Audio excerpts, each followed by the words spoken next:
In Stamford Bridge where legends play, the Blues march on day by day. From the academy's nurturing hands to the roaring crowds in distant lands, Chelsea Sessions brings the game to life, with training clips and match insights so rife. We dive deep into every play, where the Blues make history every day. Oh Chelsea, our hearts beat true in victory.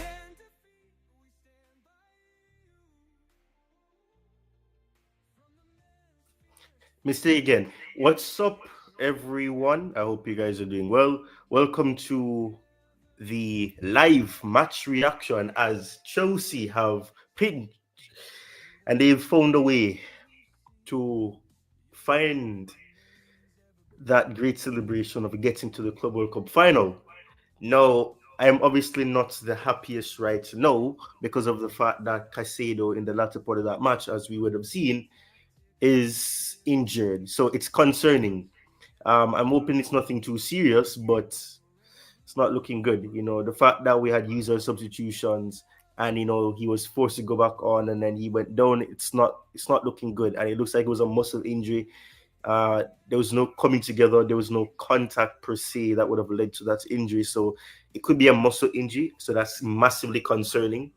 So I'm hoping that we can get some positive results from all of this, and hopefully he's not going to be out for too long. But I'd be surprised if he's available for the final against either Real Madrid or PSG. But we'll see what happens. 8 people watching right now. Thank you guys so much for tuning in. I really appreciate each and every one of you who are tuning in right now. Please do drop a like and subscribe if you haven't already, and leave a comment. I'm going to try to put up a pinned comment asking you guys your thoughts as to who you believe is a superior man of the match. I think Joao Pedro will get it, but let me know if you guys agree. 13 people watching now. I'm going to stop looking at the viewer count and just talk to you about the match. It's concerning, when I think about what's going to happen with Caicedo. But we do have players, and it'll be interesting to see, will Romeo Lavia be back in time for the final? Will we be forced to play Andre Santos, I should say? I was going to say Enzo Fernandez, and I mixed up and said both. But anyways, it's been a long time since I've done a stream and a video, so bear with me. But I hope you guys are enjoying this stream. I hope you guys are doing well, and that's going into what we have now, which is going to be a final on the weekend. We will be able to get the job done and hopefully see Chelsea win yet another trophy under Enzo Maresca. We would love to see that wins way. So definitely let's get the likes up, comments, and I'm hoping that people will be joining me.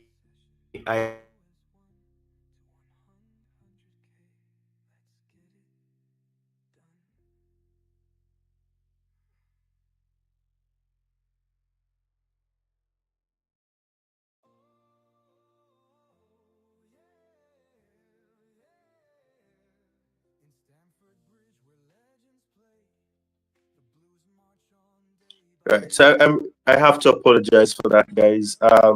Unfortunately, my laptop does crash. More negative things are happening right now, but please forgive me. I'm going to see if I can get my camera to come up on my phone, which I'll have to use now. I know the picture I was sharing was also gone. Anyways, we move. I'm not going to let that deter me, so I'm going to have to use my phone to do this live stream. No, we move. It happens. It happens sometimes, and the best we can do is just simply not dwell on it, not think too long and hard on it. But let me know what you guys think about the match. Joao Pedro first start, and he gets a brace, and it's so poetic because he got it against his former team. The team that he made his debut for, professional debut for. It's a fantastic thing, I'm sure, for him, to have scored for his new club, but also it must have felt, a bit strange that, he couldn't celebrate like crazy. Scoring a brace on your debut, on your full debut, first start, is good. And, going into a finals now is a start that I'm sure he'd be grateful for. I'm gonna hopefully try to get my laptop to come back up so that I can actually see it better and I can actually maneuver the chat even better. So I'll be right back, guys. Bear with me. Together we conquer in every place. From the youth's first steps to the seasoned pros, your legacy eternally grows. On Chelsea sessions, we break it down. Following. All right. So I'm not sure how best I can do this. I'm gonna try and rejoin on the laptop now, and hopefully it works. If it doesn't work, then I'll just have to use the phone, I should say, for the rest of the stream. But okay. So I'm gonna try to re-add myself.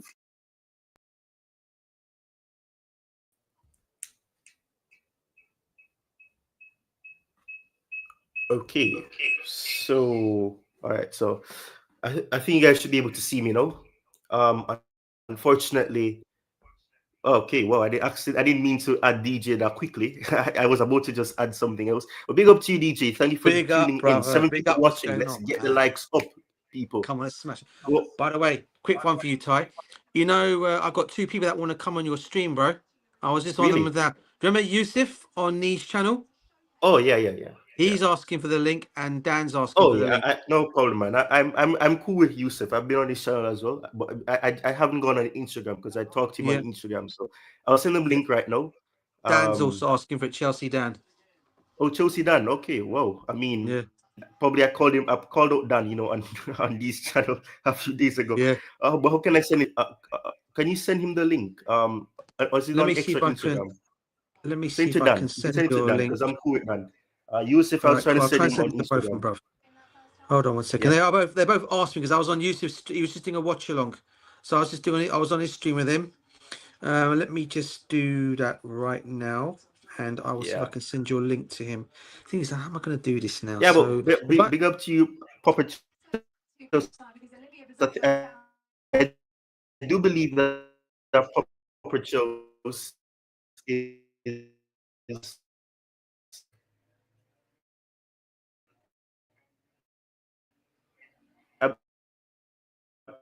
you there, bro? Oh, there you are. Big up, bro. You there? You're on mute, bruv. yeah, That's better. I'm still here. I was my laptop is giving issues. So I have to be using my phone now. We How you move. keeping, man? We You all move. good? Yeah. I mean, Chelsea just won. I'm just kind Bruv, of. mate. It's bittersweet because we won, but with Casado's injury, I'm worried. Hopefully it's not that But I'm bad. not worried in the sake of we don't have cover. We can always play Andrea Santos there. Although Maresca says he sees him as an Enzo Fernandez replacement, which still makes me scratch my head. But of course, I'm not really surprised that we may actually see him get that chance. I was just hoping it would be under better circumstances and not See, because of an injury to one of our definite starters in that midfield and a player that actually bossed that midfield. And he bossed the midfield so much that as a yeah. result that injury ended up happening.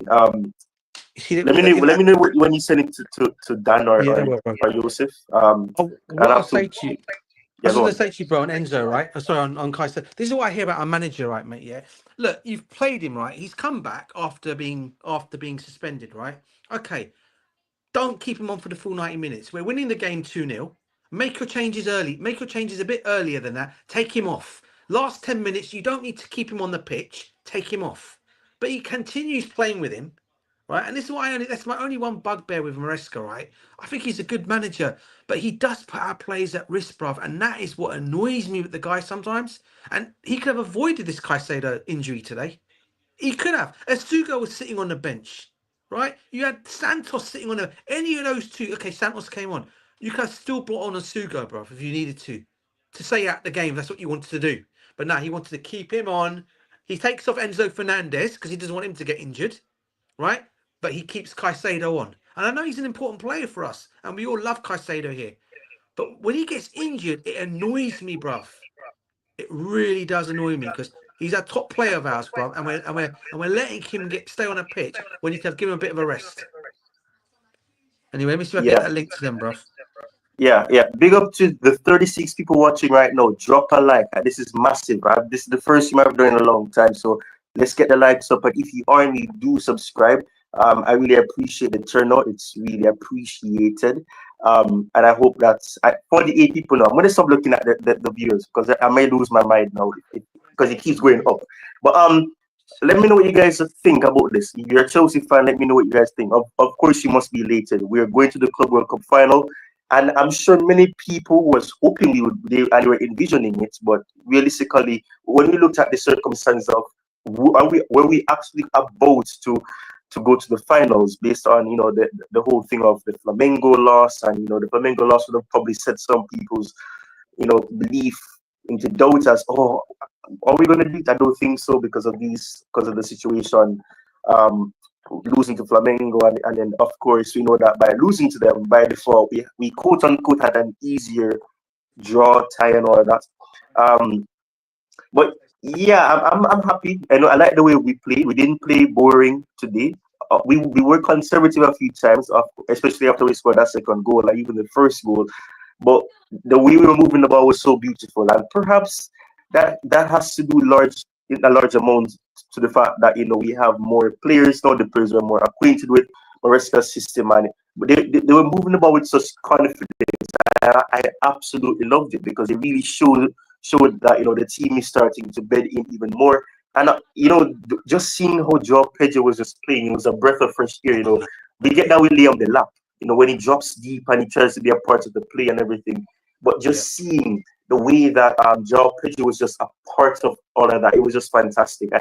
I felt as if, yes, we finally gotten ourselves a proper forward, wide forwards, false 9, 10. He can play as a 10. He can do all of those stuff. It was so good, and he's the reason why I made him the thumbnail picture as well, because he epitomized class. He was a class act, and I'm so happy that we got him in, because man, he's showing that he was a good acquisition. A lot of people laughed at us signing him, and even Chelsea fans were not really confident. They're saying, why are we signing this guy? What we could do better, yada yada yada. But he's proven that he so far, and of course this is just 2 matches, things can go south, but the way that he plays, it's something about the way that he plays. He's so intuitive. He has this instinctiveness where he knows to drop deep. He can play as a false nine. And I said this earlier to two friends of mine.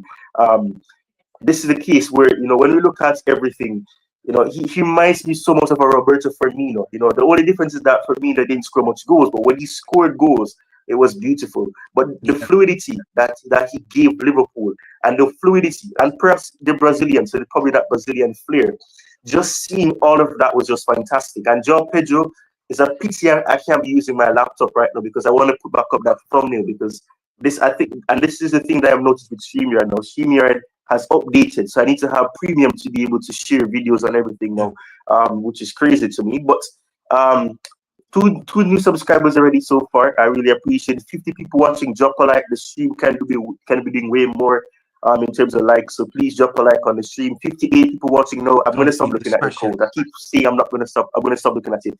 But I've been yapping, DJ. What do you have to say about the match? Bro, give me your analysis, your mate, review. Listen, I just want to say, I said it today on the stream. I don't know if you were, I know you were on there.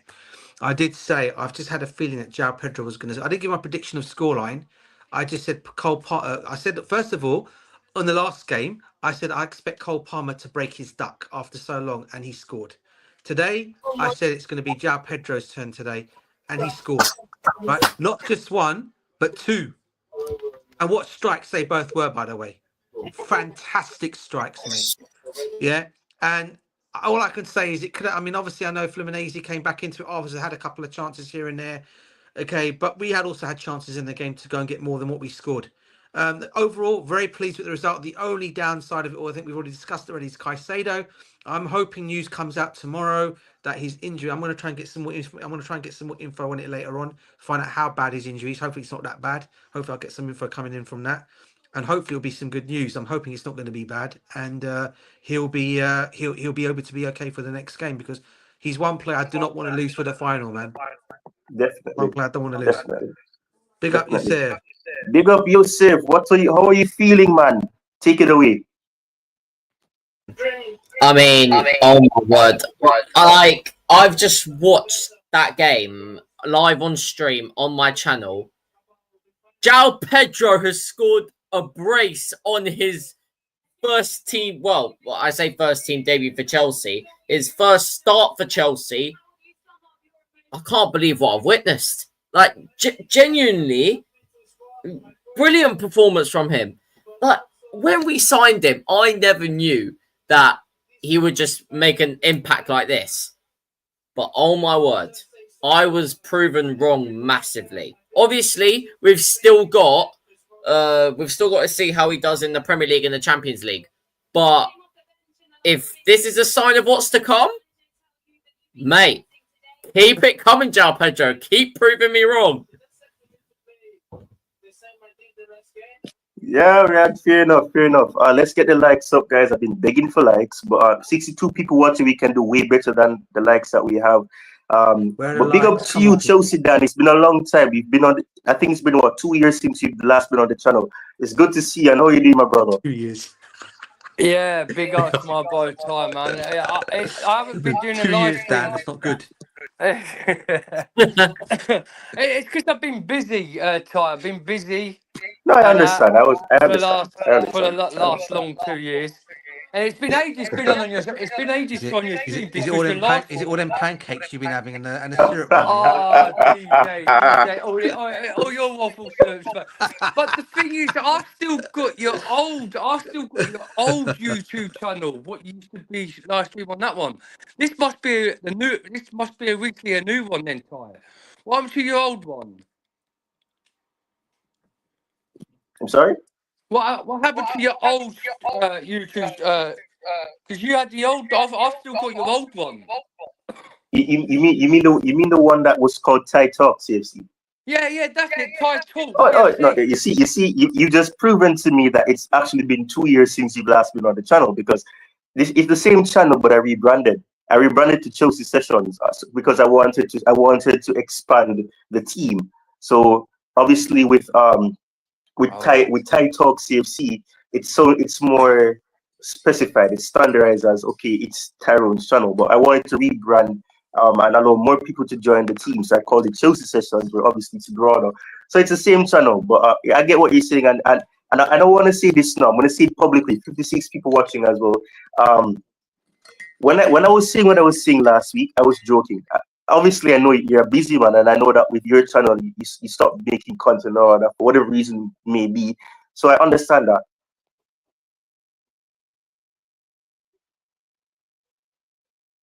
But my boy, I could take bets with you because I've known you for a long time. She's got a Cotillion stream. You know what I mean? Yeah. And I've known you for a hell of a long time.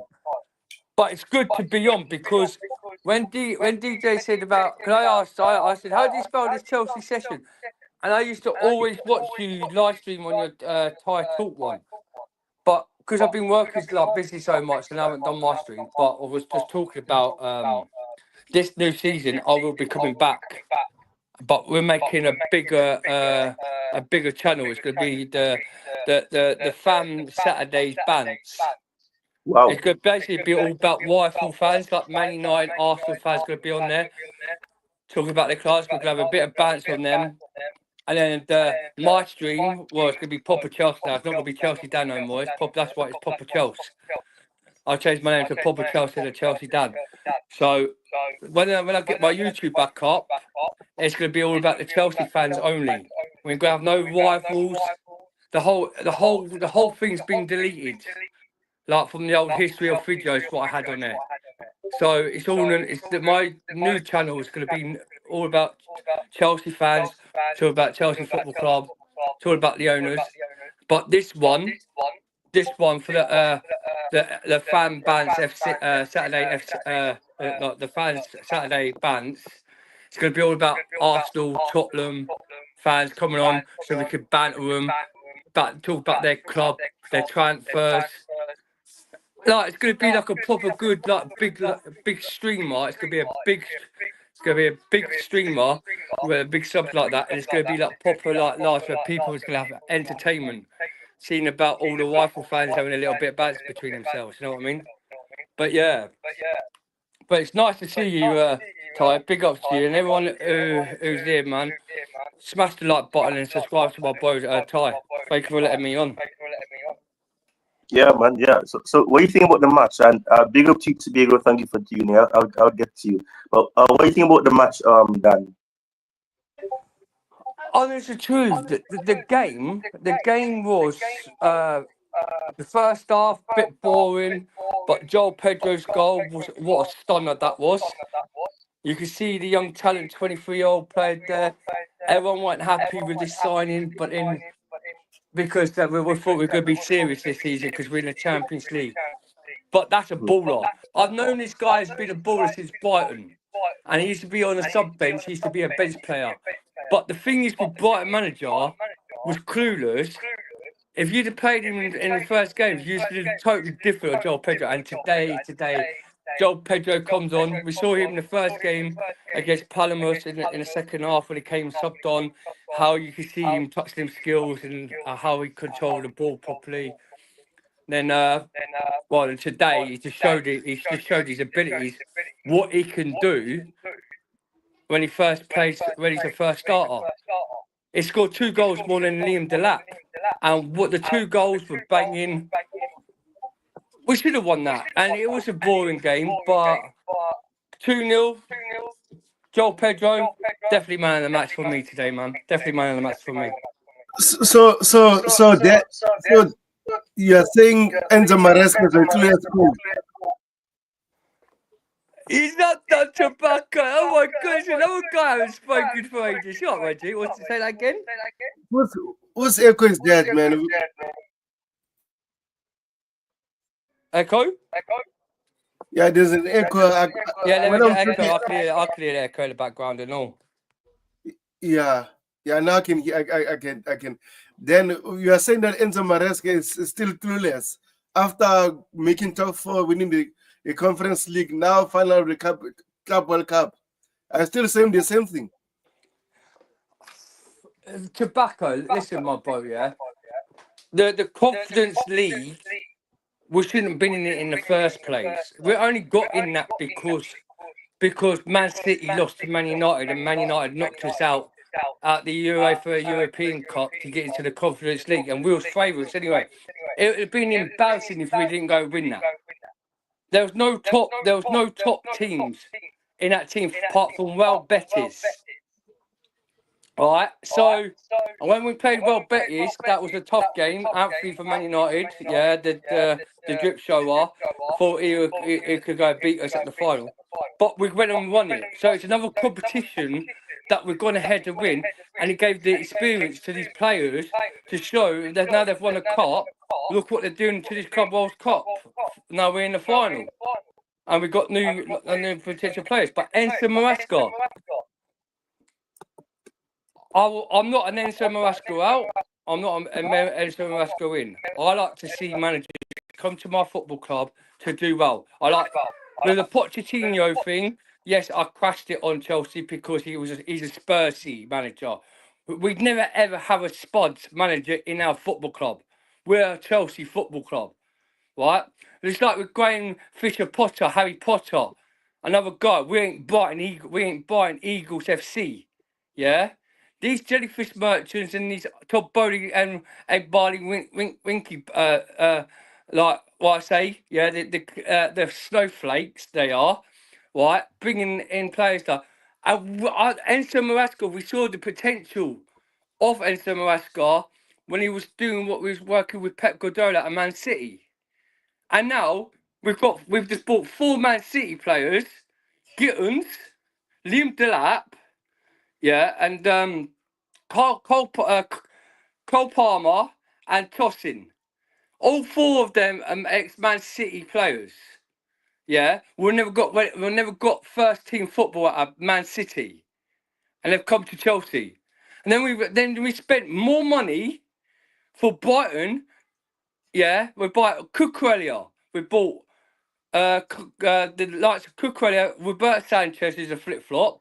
We also buy Caicedo off them and Joao Pedro. And now they're rich and billionaires. They could buy 4 stadiums with the money what we spent. And then we go spend something like nearly 25 million to Graham Potter when we sacked him. So that's more money in. Then we go bring in the Brighton's flipping director of sports in. So we're not Brighton Eagles. But like you say, Tobacco, yeah, Enzo Maresca is a manager that I'm happy with from it. But this guy does not have plan B. It's like when we played on, we was 2-0 up. Why could he not? Hang on. Why could he not have took Caicedo and Enzo Fernandez at the same time to bring into the Andrew Santos and Mark Dewberry Hall and took them off so Caicedo don't get injured for the final? And now he might be out for his final game. So I'm not happy with the place. I'm happy with what he's done. Mate got us far into the Club World Cup final. We should have got there anyway because the teams that we played, we should have beat them anyway because we're bigger than them a lot. But yeah, Brazilian side never endorse Brazilian side. They're quite a good side.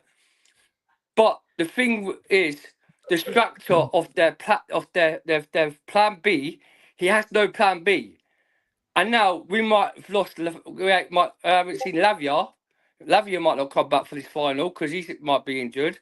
And now Caicedo. And we've got a big game against PSG or Real Madrid. I'll be happy, Tobago, right? If he goes beats PSG or Real Madrid. If he goes to win this final, I'll come to you and I'll say fair play. Well done to Enzo Maresca. But it's not over to the fat lady sing. We in the final, we're playing against a big club. One of these big clubs, PSG or Real Madrid. If he goes and beats them with the squad we've got, hands up to Enzo Maresca. But if he doesn't, I'm not going to waste my breath on him because in the day, I just want to see you better at the club. Okay. All right. Cool. Let us not take away from the fact that we made it to the finals of the World Cup. Let's not bring much negativity. Fine. Tobago wanted to get your insights on that. Right, but let's just actually just focus on actually the positivities that we've got to the finals, and we have to wait to see who will face Real Madrid or PSG. But welcome to Tobago. What are your thoughts about the match and the players and who stood out to you? Obviously, we know who the superb man of the match was, but who stood out to you other than the but the actual man of the match? Yeah, for me personally, please kindly mute your mic. Yeah, now I can hear any echo. So big up Ty, big up DJ Sef, big up Dan, big up Chelsea Blues. Guys, overall, I'm happy that we won the match. Man, this is massive because all the doubters, haters said we won't be there. So overall, Joao Pedro is the man of the match. But beside him, I think Moses Caicedo and Enzo Fernandez controlled the game very well because Fluminense didn't even hit us. Yes, they were good then, but they had moments. And we controlled the game, cruising. But overall, I don't think this was our best game or our best performance in this tournament because the game was so slow and everything. But the main thing, right, is a knockout competition. You have to be in the final to win it. So, my minute to match is Pedro. If not, I will say between Moses Caicedo and Enzo because they were brilliant. Fair enough. Fair enough. Well, I'm going to ask you guys to just. I'm not going to say this again, but to just hold down the fort. I have to step away because I'm trying to fix my laptop issues. So DJ or not DJ, Yosef. Yosef said the least amount of stuff, and then after Yosef goes again, then if Yosef is still here, that is, DJ, you can come back in and you can share your shot even further. Yeah, I mean, more of like it's just a surprise that like Joao Pedro like he announced himself like this. Like genuinely, like I never thought that he would announce himself with a brace on his first Chelsea start. Like I thought, I didn't even think he'd score today. Like I'm just wowed by his performance. Clearly, we've got a thing for Brazilian players here. Like, genuinely, I mean, I'm watching Thiago Silva's post-match interview right now. He's probably saying, "Oh, I want Chelsea to go on and win the whole thing," probably. But yeah, I mean, yeah, obviously, Joao Pedro have to give him his flowers for that performance today. I will say, when he came off in the end. I was a bit angry that he didn't stay on and get his hat trick, but Nicholas Jackson came on for him. What can I say about him? I mean, he's probably got to go, hasn't he? And then I don't know who else like really had like a glaring like bad or like any bad games. Well, Sanchez did a couple of errors as he always does. Cucurella really kept that defense in line, and yeah, Enzo Fernandez, Caicedo, just amazing in the midfield once again. And yeah, I think another thing I want to mention, the penalty. Obviously the referee, if he's just going to see a handball straight away, obviously he's going to give it. Okay, I get that, fair enough. But this is what we ask VAR to do. This is what we want VAR to do. When a referee makes, I wouldn't say obvious mistake, but it's when we watch the replay, okay, we see that referee's made a mistake. VAR, please correct it. Then they do. So well done to the VAR for correcting the referee's mistake there. And yeah, that's all. I think that's all from me. I think that's all. Yeah, following on for what you just said there, Yusuf. Yeah, 100%, bro. I mean, look, Joao Pedro. I mean, I said it on the stream beforehand, as I said before. I just got a feeling he's going to score today, and lo and behold, he did exactly that.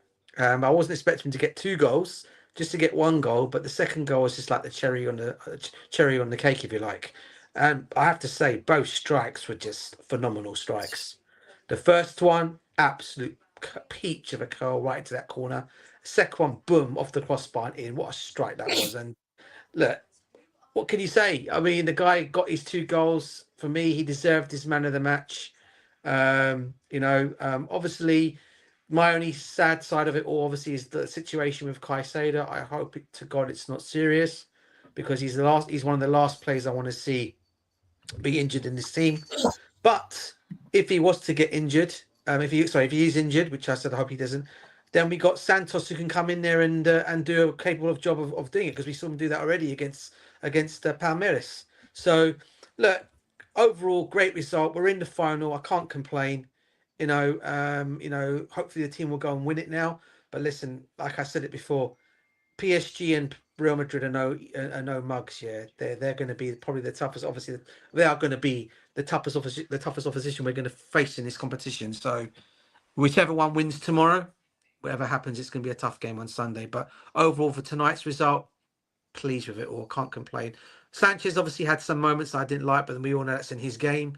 We all know he needs to be sold for me still in the summer. I still think we need a better goalkeeper than him. But other than that, I can't complain. Overall, pleased with the result. You know what? Honest to true, like, to imagine, like we was talking about on knee stream, about the players who's going to score. As a 23 young player, Joao Pedro, we've seen him at Brighton, being a bench player, Mark, and you see him coming off the bench at Brighton and showing his marks what he can do on the pitch for Brighton. Showed his capabilities today. Who would have known him scoring 2 goals? Bit disappointed he came off for Jackson.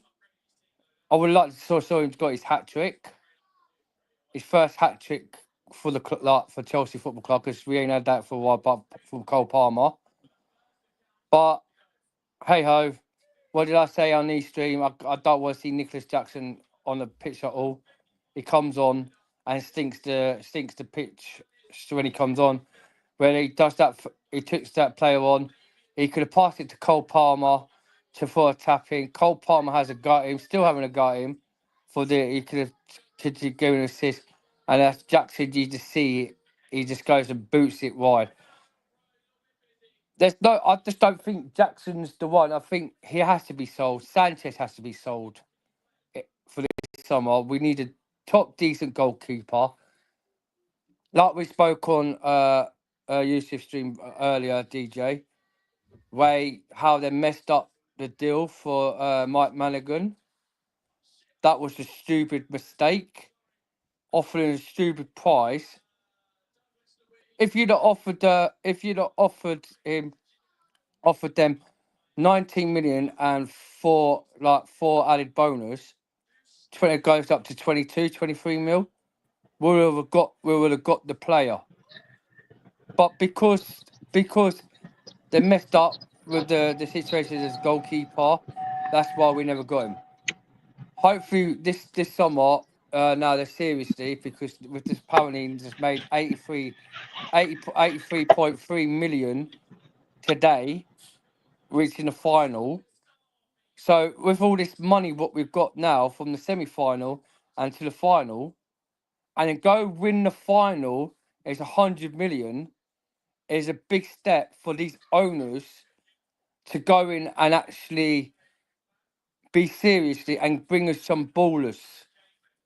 People say about Osimhen, but don't white out Osimhen, because there's still news about they want to get their striker in, another striker. Get us a top centre back like Anthony Silva, what I was telling you about on the stream, DJ, the other day. They've actually they've actually came in with it now. They're looking potentially to try and get him in. I want him in. And a decent left back, for Cucurella, for a place with Cucurella, because we need a left back. We ain't got another left back, so we need another placement in case Cucurella gets injured. And a top goalkeeper. If they be serious this transfer market and bring these in, then we'll probably have a good season. I'm not saying I heard that DJ earlier said that if we get some ballers, like if more players this year, we could go challenge the title. I don't think we're ready for a title yet. I don't think we're ready. Give it. I think another one more year, another 2 seasons. I think that's when we might be going ahead to be title challengers. This season, I just don't think that they've got the talent. But if these owners could be ballers, if they could actually be ready to get these players that we need, like the Rodrigo, the Osimhen, like a tier state, or like a decent number 1 goalkeeper like Diego Costa. Diego Costa, or anything. I don't mind Ter Stegen. Yes, I know everyone says he's quite injured, but he's still goalkeeper. He's still good goalkeeper. But it depends how he fits in with this team. If we could get that and get the left back and the centre back we need, a solid centre back, and you could prove to be serious for this summer, because we're in the Champions League now, then I think I'll say to myself, yeah, we could go challenge the Premier League. It's like last season, everyone says, "Oh, we was in the title race." No, we wasn't. Fair enough, we was doing good for the part of the first season, but then we slacked down. I knew we weren't in the title race. If we could get these players capability to play as a team, you could look at the Club World Cup. You could see him. There's the same bit of boringness where they pass the ball back to the goalkeeper. The same tactics what we saw in the Premier League. We don't want to see that. If we could get our defence, our fullbacks solid for this summer, not conceding that much goals like we did last in the Premier League, and actually win our games and have a proper striker with Liam Delap, I'll say we'll do it. But Joao Pedro today, the talent on him, he was just quality. There's nothing about. He's definitely a man of the match for me. It's a shame I couldn't see him get a hat trick, but there's more come to this Joao Pedro, and I think in this season he's going to have a wonderful, a good season with Chelsea Football Club, and I would like to see more on him. Yeah. Big up to you, Garvan. I just want to quickly acknowledge this. Big up to you, Puggy. Thank you for gifting a membership. I don't know who got the membership because I'm on StreamYard, so I'm not able to see who got gifted it. But big up to you, JC Garvan, and welcome to the stream. I hope you're good. And how are you feeling about the fact that Chelsea are now in the Club World Cup final, awaiting their opponents? I don't know if you guys hearing me good because I'm using my headphone. Big up, bro. Big up to you, bro. I can hear you. Yeah, Big up, bro. We can hear you, bro.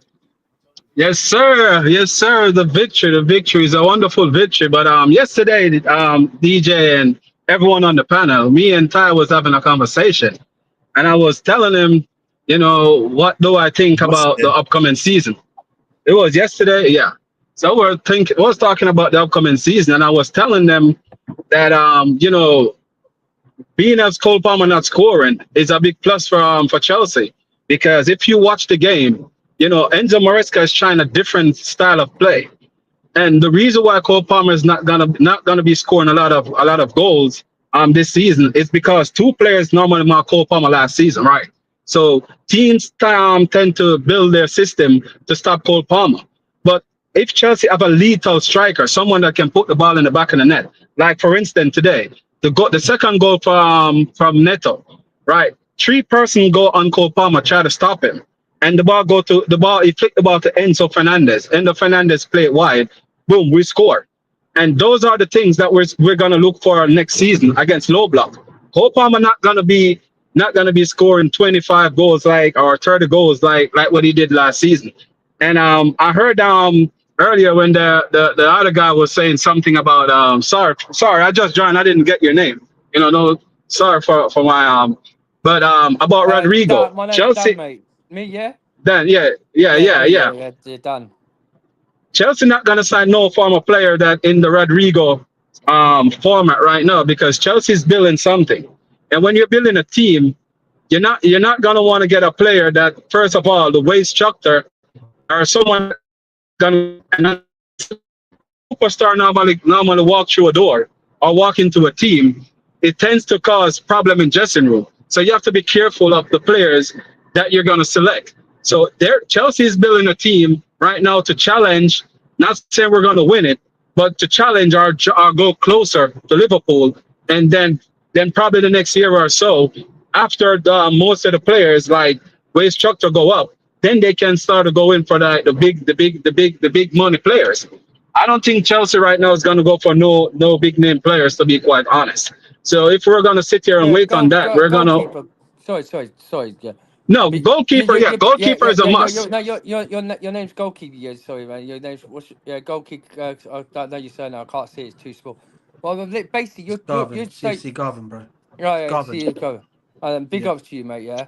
So you're saying that this season we're not going to sign a big name because of the race structure and the players' dressing room. So once Nuni Madueke goes, we haven't got another left wing side, and the only guy who only plays on that side is Rodrigo. So you're saying about the dressing room, about the player. Joao Pedro is not big. As you watch, he ain't going to be the potential of playing on the wing. He's going to be basically playing like behind Cole Palmer in like a 10 false 9 role, right? So Yeah, if but Nuni, I can answer that. I can answer that for you real quick, right? This is an If interesting you debate. Before you go, Garvan, if you go ahead, Garvan. Before you go ahead, I'm gonna allow you. Big up to Jordan Hyman who was in the chat. Go ahead now, Garvan. all right, I can tell you if you notice today, right? When we're gonna play against low block, we're not gonna use an out and out winger because we're not gonna use an out and out winger when we're playing against low block. Notice the formation that Enzo used today. Cole Palmer and Nkuku wasn't playing as an out and out. The only player was playing as an out and out winger. It was Pedro Neto, right? So we're not gonna tend to use two out and out winger when we're playing against low block. So if I go to the Flamingo game and I see exactly what Enzo Maresca was trying, and I think that for this upcoming season that we're gonna find ways to break down low blocks. You know, especially when Cole Palmer dropping deep. You know, we're gonna have either Pedro Neto on the right as wide as possible, and Cole Palmer stuck in or Fernandez stuck in. But we're not gonna use so two what alternate winger formation do you reckon he's against low block. so what formation you reckon he's going to be playing in? Sometimes we're gonna use two number 10. If you notice, even Christopher and What, Cook is getting more game, more. like a 4-2-2? Yeah, yeah. So that's what he's definitely is working on. Right, the way the formations was set up, it was a 4-3-3. Right, it was a 4-3-3 formation. I understand. I understand your point of your opinions, but I don't see that happening, mate. Honestly, if Nuni Madueke Jackson, because everyone says Nicholas Jackson is a left winger. Nuni Madueke is a left winger. Right, he's a virtual. He can play right or left. Soon Nuni Madueke goes to Arsenal. We haven't, like, Arsenal fans are moaning why they're paying 50 million. They could go spend out on Rodrigo. Rodrigo's not happy at Real Madrid, right? The owners that are looking at Rodrigo's situation, they're looking at he's not happy. He wants to play, and because the formation what Alonso's playing, he wants out of Real Madrid. The thing is, we haven't got our left winger side, and depending on the formation, what Enzo Maresca, I see what he's doing in the Club World Cup. I agree what you're saying about the tactics, what he's doing now. But that tactics will not stay too long to when the Premier League starts. He's only trying this out for the minute, this low block here in the Club World Cup, because we ain't like the for a minute that he's just trying out different like all the players who's just decide to see what's best for them. By the summer when the season starts, mate, Joao Pedro I is going have to to be be the honest, captain. Dan. I disagree with a lot of what you're saying. Yeah, And I wanted to let you finish because that's on my channel. I like to let the panelists finish speaking and everybody listens. So I'll let you finish what you're saying, but I'm just gonna let you know. I okay, disagree with what you're tell saying. you because you will, No, because you'll agree to me. Because the thing is, yeah, Joao Pedro, he ain't came in to be a first starter, right? He's only coming to be a first starter because today Joao Pedro we would not been playing if we had Liam Delap playing there. If Liam Delap was not suspended today, we all know Joao Pedro would not have started this game. He would be on the bench. We are not sure of Big, that. Can I but ask? Can I no, ask you a no, question? that's where. Can I ask you a question? I'm Can I gonna ask you a finish. question, I'm We Dan? are gonna not sure quickly of finish that. this thing. Can I ask you a question, Dan? Can I ask you a Yeah, question, Dan? yeah. Okay, you're gonna say Joao Pedro was not gonna start. Would Nkunku have started if we had Liam Delap? Yeah, he would. Why? Why? Yeah. Because the thing with Nkunku, right? The way the last game against Panellists, Enzo Maresca's got got to get him starting playing games for next season. He's gonna start. You're gonna see more of Nkunku this season playing more games for Chelsea. He's going nowhere. The Enzo's got him where he's best at when he was playing for IP Leipzig, where he was playing today, and that's why Nkunku started today. Nkunku, right, on his best thing where Enzo put him, against Palames, it was better at that formation where he was playing as a false nine back attack behind Liam Delap, right? That's why he scored that goal. And that's why he played in exactly the same formation where Nkunku was playing today. But Dan, can I say something, Dan? Go ahead, Gavin. My point clear Go on, right mate. there, because if you're saying that Christopher Nkunku is playing in his right place, right, where Cole Palmer played today, I didn't even watch the game. I just listened to the game, but I can tell you directly by listening to the game where exactly Cole Palmer was stuck inside. Christopher Nkunku was inside. So that's what I'm trying to tell you. Pedro Neto was the only player was most likely out wide. So that to show you that Pedro Neto could, Joe Pedro could start today because he could have started as one of the 10 for Christopher Nkunku. So that's what I'm trying to tell you. That's most of Yeah, the games but we're not Joel, going to use two. but We're the not going to use thing is two that alternate Hold winger. on. Let him finish. yeah, Let him finish. Let him finish that. Let him finish that. yeah. But what I'm trying to say, Tyra, yeah, Joel Pedro was the number. He was a striker today. He was Yeah. playing up front. He No, was a he striker. was a striker. But if you listen what Maresca said, right, and if you follow Joe Pedro is not a straight striker. He's a player that comfortable play right across the middle, or But as he an said eight, that. He said or that. is even as an eight. He said that. He said that in his first interview that they had with him. In the video that he said that he likes to play as a striker, but he can play in a fluid way. He can play across. He can play on the left. He can play on the right. But this is one thing, and this is why I asked Dan the question as well. Because if you bear in mind what he said about the fact that he had a personal trainer, and I find it strange that okay, you believe Nkunku was going to start, that's fine. Perhaps he did do something, but I think he was the lesser of a likelihood player to have started, because even against Palmeiras, he wasn't the greatest. He missed chances as well. Jackson could have started as well, but and the thing is, Jackson came off the bench. And Joao Pedro would have obviously had less time with the team to really get to really gel with the team. So the fact that he started, Jackson could have started. He trusted Joao Pedro, and even Maresca, which Garvin alluded to, said that not even no, it wasn't even Maresca. Joao Pedro said that Maresca has told him that he should be playing. He should play in a way where he's dropping deep and doing all of that. So you saying that. That is where I disagree with you. And the fact, and Garvin has impressed me, because the fact that he didn't watch the match and he was only listening, and he's spot on about where the players were, it's obvious. And I just want to quickly add this in. What he said about Cole Palmer being marked, we literally, it wasn't just Cole Palmer being marked, but if you realize in the early part of that first half particularly, Pedro Neto had a whole bunch of space on the left-hand side. He could have had a picnic because of the space. Nobody was marking him. It was Cole Palmer they were trying to mark, and Nkunku they were trying to mark, Joao Pedro they were trying to mark, and Pedro Neto was exposed. So the tactical approach, and this is where I agree with what Garvin said about he's trying something new, because it's not just this match.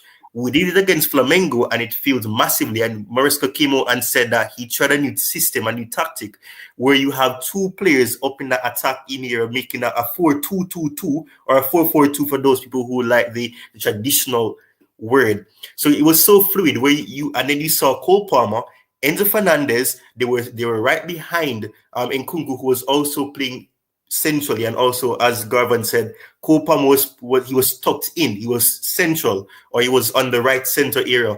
And then of course you had Enzo Fernandez, who was always trying to win back the ball on that left hand side. And then you had Caicedo, and then at some intervals you had Kukurea coming in to invert. So it was actually a new approach that he's been trying to use for a long period. So that is why I'm saying that when you say that he's trying to. I understand, Tyrone. Let me ask something, Jen. I understand, yeah, but you're right. Graverin's right. What he was saying on the pitch, I saw it in my own eyes. What he did, right? But I have to disagree, because the thing with Cole Palmer today, DJ will tell you, DJ Staff, and so would I'm always forgetting my boy's name. Let's try Chelsea. Yeah, I'm bad with names, right? Yusuf, bro, Yusuf. Yeah, Yusuf, right? Cole Palmer had a stinker on the pitch today. He didn't really turn up. And we all know when Cole Palmer turns up, right, he plays on the right mid side. He plays on the right side. He was basically the right winger mark today. He was the right wing side. We didn't have no one on that right wing apart from Cole Palmer. And because he had a stinker, and when you saw Pedro Neto on the left side open that space, it's because all them lot was attacking into Cole Palmer because he had a stinker. Like the whole first half, we saw it. Me and DJ Sam, we came out and said, "What's Cole Palmer?" He said, "What?" He said, "It's a stinker. He's not. He ain't turned up." You know, Cole Palmer is better direction to as a 10 into that ringside where he gets a free time with the ball to cross it in or get a goal. Because today he had a stinker. He had no In what chance. way? That my question to you: in what way? How did he have a stinker? Explain that to me. I want to understand that. In what way did he have a stinker? Performance. Ty, let me add another question to you again.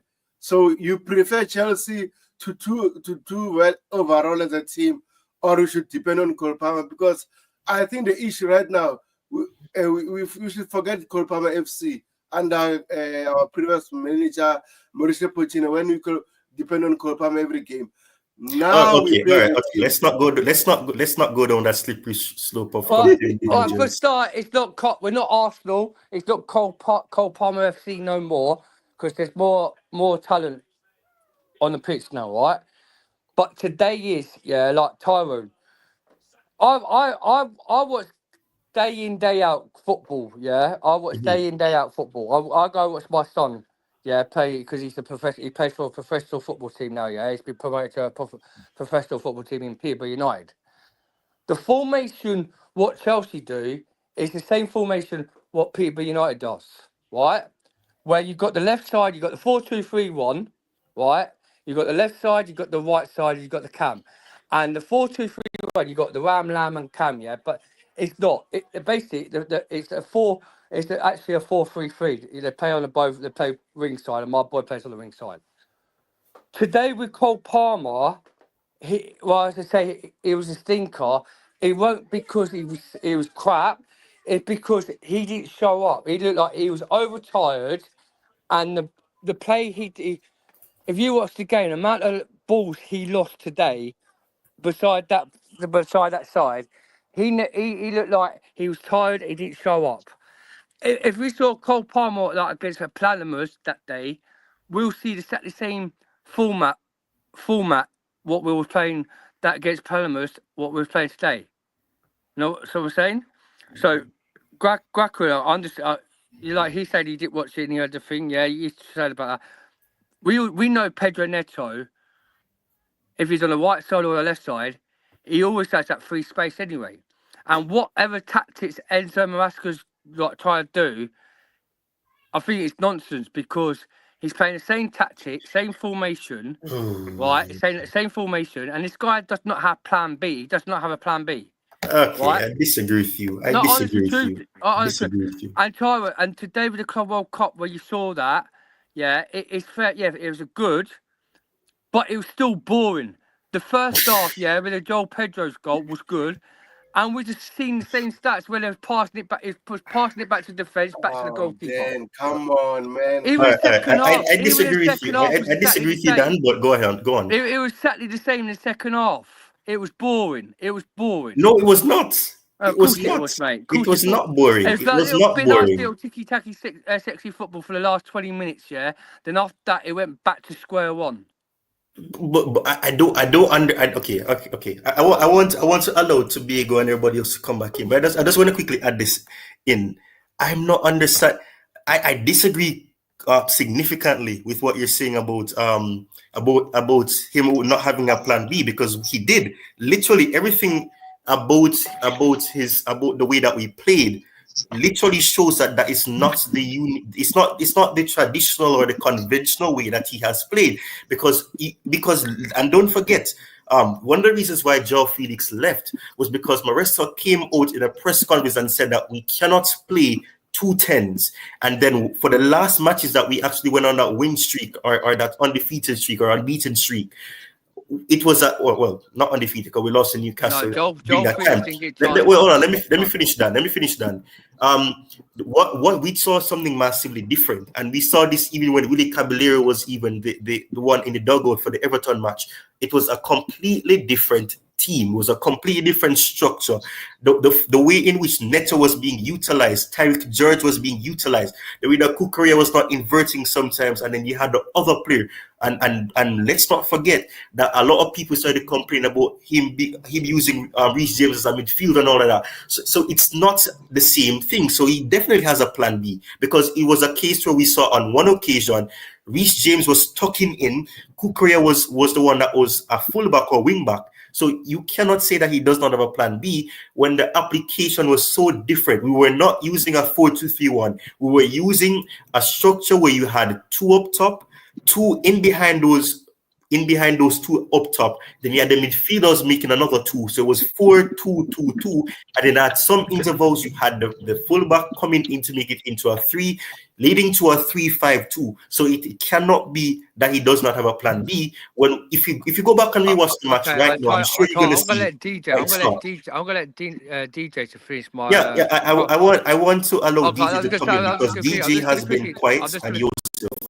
I'm just gonna let Yusuf and DJ come in and let me finish my sentence off. Yeah, you're talking about Joe Felix. Yeah, if Reece James weren't injured today, and you're saying there was no plan, he's got a plan B. What? So what? If Reece James weren't injured against Panellists, he would have played Reece James at centre mid today. Did you know that? He would have played Reece James at centre mid if he wasn't injured in the last game. Did he say that? Did he say that though, Dan? Did he say he was going to play him as a midfielder? He would have done that. He would have done that if Reece James weren't injured. Did he say that, Dan? That's the question. Did he say he was going to? Huh? Did he say he was going to play him there? The thing is, did he say Reece James? It's a yes or no, Dad. It's a yes or no. But Tyrone. But did he say about him playing in midfield? Before the Panellists game, he was going to play in centre mid. Did he say he was going to be playing in a CDM? No, but you're not getting my point. I'm saying that what you're saying is speculative because you're saying that he's going to, meaning that you know that he was going to. No. With the Joao Felix thing, he didn't get a chance for it. But Reece James, we know full well today, Enzo Maresca would have had Reece James in that centre mid because of the injury from that Panellists and that's sudden to put Andres Santos on that game. Right, that's why Reece James didn't play in that centre mid role. He would have done exactly the same thing today with Reece James in that centre mid role, and with Liam Delap was starting. The whole point is, the guy does not have plan B. But I'm gonna let my bro DJ come in with Joao Felix because I just want to quickly respond to that though, Dan. I want to let DJ come in. I'll let DJ come in right after this. Comment about Joao Felix. Yeah, Joao Felix or Pedro? Joao Felix. Hold on. Joao Felix. I'm gonna let DJ come in with let me just quickly say this, and I'll let DJ come in right after. I think you're contradicting yourself then and there because if you go off what Maresca has actually said, and it's a pity that Bobby, one of the legends in this community, a few people here know him, most people here know him, he would say that when the manager says something, believe him. And Maresca has not lied about what he was going to do or what he believes or what he thinks. And it goes back quickly. I'm going to say this quickly so DJ can come in. It's similar to what DJ said when he came on about the fact of he wished he had taken off Caicedo instead of Enzo Fernandez, and it goes back to what Maresca said, that he sees Andres Santos as the player that will be swapping with Enzo Fernandez, paraphrasing of course, and that is the reason why Caicedo and Andres Santos were the options that he selected, because he sees them as playing together, which is fine because Andres Santos can do the offensive work, but he can also do the defensive work. But when you're contradicting yourself, why is it a case where he had Andres Santos be the deeper one? It's considering the fact that he believes that Enzo Fernandez should be doing that. Why did he not put Enzo Fernandez deep and allow Santos that freedom to be the more advanced one? You cannot say that he does not have a plan B if in a situation where James could not play and he had to make such a rapid decision, he was able to change the application and bring in Andres Santos, who he was not certain about if he would have bedded in and jailed in the system. So you cannot say that he does not have a plan B. But let me let DJ come in because he's been awfully quiet. And then I'll go to Diego, who wanted to say something many times before. But DJ, over to you. Big up, guys. What's the conversation regarding about Joao Felix? Yeah, I don't know. Joao Felix came to this because we're talking about that. But yeah, that's what Dan was asking you about. Yeah, listen, I've said it on here, and I've gone on platforms, and I've said it all along. And I personally don't think, for me, Joao Felix has been given much of it. Didn't get much of a chance at Chelsea, to be honest with you. And I know a lot of people have got different views and opinions on it. That's just my view and opinion. I don't think he really had much of a chance to show what he can do. I think he done well in the Conference Cups for us when he was playing games. But for him to let him go, and people were saying, "Oh, well, he wanted to go. He wanted to go." He didn't. He didn't want to go. He was just more or less had to go because he was not getting an opportunity to play. Now, we all saw last season, and I said it, when Cole Palmer got injured, which is what he did last season, and a lot of people probably don't know this, but Cole Palmer last season, when he got that injury, a lot of the times was starting games with pain injections in his ankle. People didn't want to mention that, but that was just bare facts. It was the truth. It came out.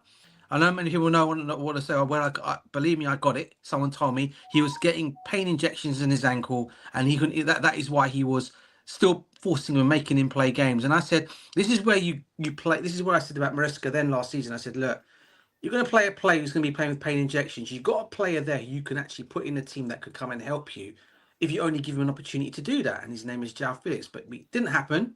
Okay. Anyway, listen. The Joao Felix story situation, the guy's gone, he's moved away. Okay, I'm not going to bring it back. I just personally think he didn't get much of an opportunity at Chelsea. And when we did need him last season, when Cole Palmer got injured, he should have been, for me, the guy to have come into the team. But it wasn't the case. It didn't happen. So on that one, I'm going to leave that one for now. But I know everyone's got their views and opinions on it. That's just my own view and opinion on it. Okay. In terms of what we're talking about now, Santos. Yeah, what I said to you, Ty, when I came on, I said the great game today. I'm very happy with Joao Pedro scoring the goals that he scored today. Okay, but when Enzo made his substitutions today, so I said he should have it for me. And there's no hate on Enzo Maresca, by the way, so no one come at me. I just basically said what he should have done for me: taken Caicedo off and taken Enzo off, and brought on. He had a Sego there, and he also had Santos there. No, Sego was not there. Was he not on the bench? He was on the bench, right? Okay, Dewsbury Hall, sorry. Dewsbury Hall then. Okay, Dewsbury Hall. He was there. But okay. DJ, just before you continue, right? Yeah. Do you think is a good thing for a coach to sub Enzo Moses Caicedo when you're leading 2-0? Remember, 2-0 is never safe in football. Just imagine those two go off and they score 2 goals. What will happen? Come on, man. Thank you, Tobago. No. What I'll say is no. Look, all I'm basically going to say is in terms of that. You're right in terms of what you're saying there, Tobago. My thing is is had he done that, we're 2-0. Okay, all right, 2-0 up. Okay, I personally don't think they were going to come back into the game. And if they did come back into the game, probably been 1 goal. Even that they didn't score.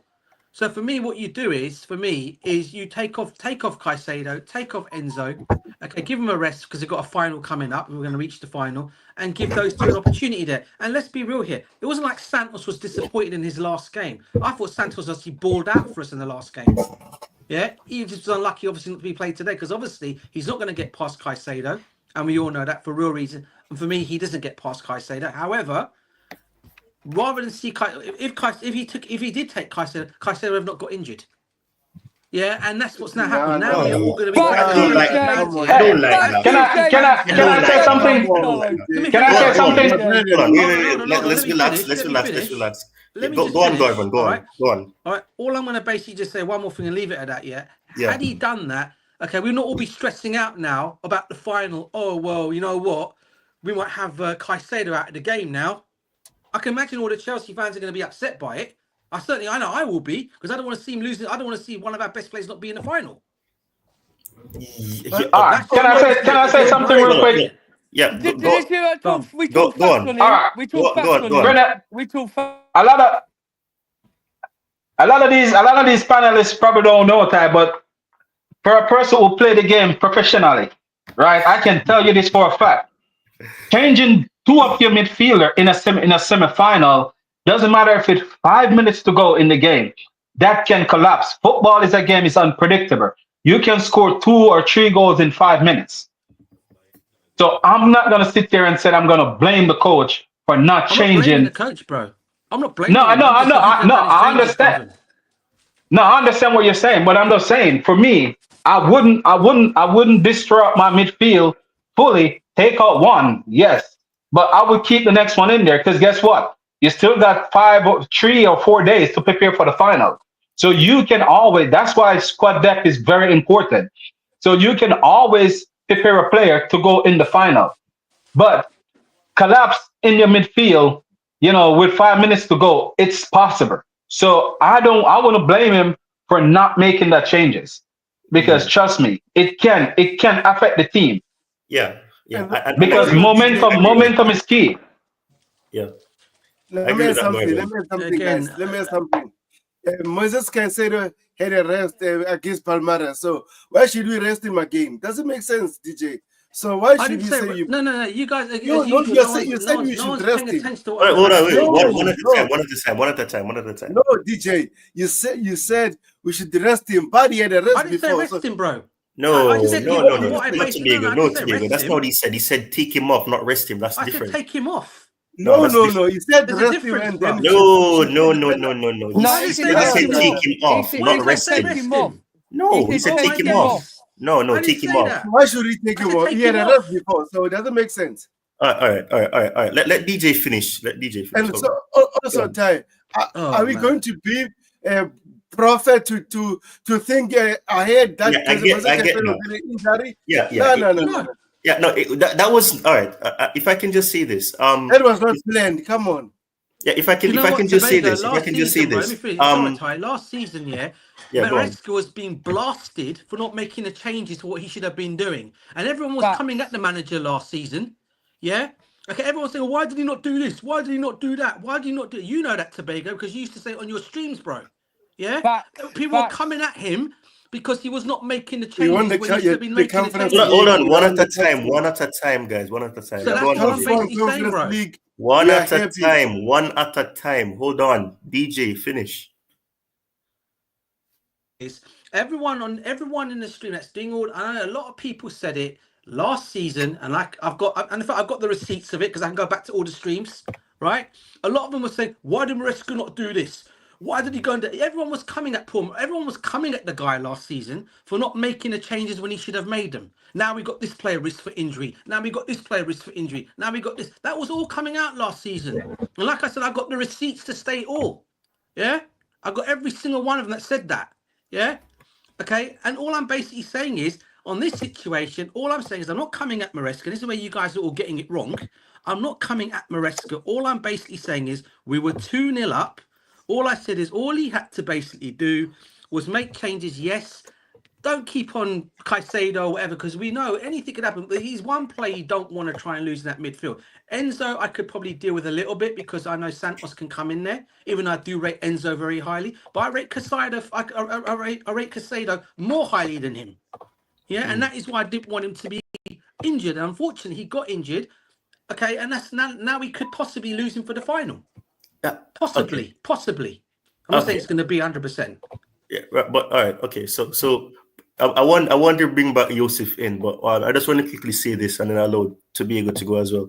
But after you, Joseph, that is. And I think Tobago was alluding to this as well, and I have to agree, because no one could have predicted that was going to happen. I mean, fine, you could say, okay, he was a workhorse throughout all the games, so maybe taking him off so he doesn't do try to lunge in for the ball. But the thing is, nobody would have predicted that was going to happen though, because it wasn't because of that. It was a muscle injury. If you look back at the replay that they kept showing, which I hated, he got a touch of the ball. He extended his foot. And it looks like it's a hamstring issue as well, because he started to hop on that was it the left or right foot? I don't remember what angle it was. So in terms of that, I can't blame Maresca, because realistically you don't want to take off the player that is working that hard, winning back the ball, launching in for tackles. I get it, and as Tobago was saying and everybody else was saying as well, especially Garvan, you don't. It makes no sense to have taken him out because he had a full rest against Palmeiras because he was suspended. So realistically, you're not going to say, okay, he's been playing game after game after game, because he wasn't. He got although obviously he had to train still and all of that, he wasn't playing on the pitch for 90 minutes or for 75 minutes, etc. So I get what you're saying, DJ. Don't get me wrong. I get what you're saying, and I get what Dan is trying to say as well. But realistically, and and I think it was well said by Garvin as well, you don't take off such a workhorse and the engine of that midfield, because at any point, I almost said Palmeiras, Fluminense, I'm not going to try to pronounce it, our opponents could have come back because they had the chances, and if They it wouldn't wasn't come for back, Casero, Tyrone. They wouldn't have came back. if it, well, that's speculative. How do you know that? How do you know It's that? they had the chances. They had the But chances. they had Hold chances in the on. One first at a half, but time. the One at a second half they time, Dan. didn't. One at a time. One at a time. Right. Hold on. But You why know, I'm saying that is because let me add something. You know my issue, right? That I remember Chelsea played against Bayern Munich, right? Bayern Munich was all over us, right? And they scored a goal. Who'd have thought Drogba would equalize then? Who'd have thought that? So never say never in football. As long the game is But on, that was 1-0. anything is possible. We was 1-0 down. that was 1-0. down. That was 1-0. So But 1-0 is it's different. totally Doesn't different. matter. We was 2-0 up, and No. I'll go over to No, Margot. I get what Tobigo is saying. Wait. Before I said this quickly, yeah. When I was on Yusuf's stream, right, we said we needed one more goal. Once we score to make it 2-0, it's game over. They won't do anything. Yeah, they won't do nothing after we make it 2-0. Soon we made it 2-0, Yusuf. It was game over, wasn't it? It was game over. So Yeah. no matter what, yeah, you could have took Caicedo off for the last 10 minutes of the game and had it red because he looked knackered. It's like I said I to you, disagree. me and DJ were saying, he does not have You a need plan to B. rewatch the game. The Then guy does not have a I'll plan give B. you your homework. He Rewatch the panics. game. One at a time. One The at a guy time. One at a panics. time. Oh, Tobigo. One at a time. No, you can't say The Moses guy Caicedo panicked. look He like panicked that. in the Premier League this Come season. on, He's gonna Relax. do it Calm again. down, guys. Calm down. Relax. Calm down. Relax. Yeah. But yeah. Okay. I have to agree with what Tobigo said in this sense because, and even the commentator was saying it. Fluminense, they have come back and they've scored 2 goals in the past in injury time. And let us not be cocky here and pretend as if they did not have chances. There was that one chance that if that player had support when he took that shot, it could have been 2-1. They could have scored. There's another chance that Tosin had to head out for a corner. Then there's another corner.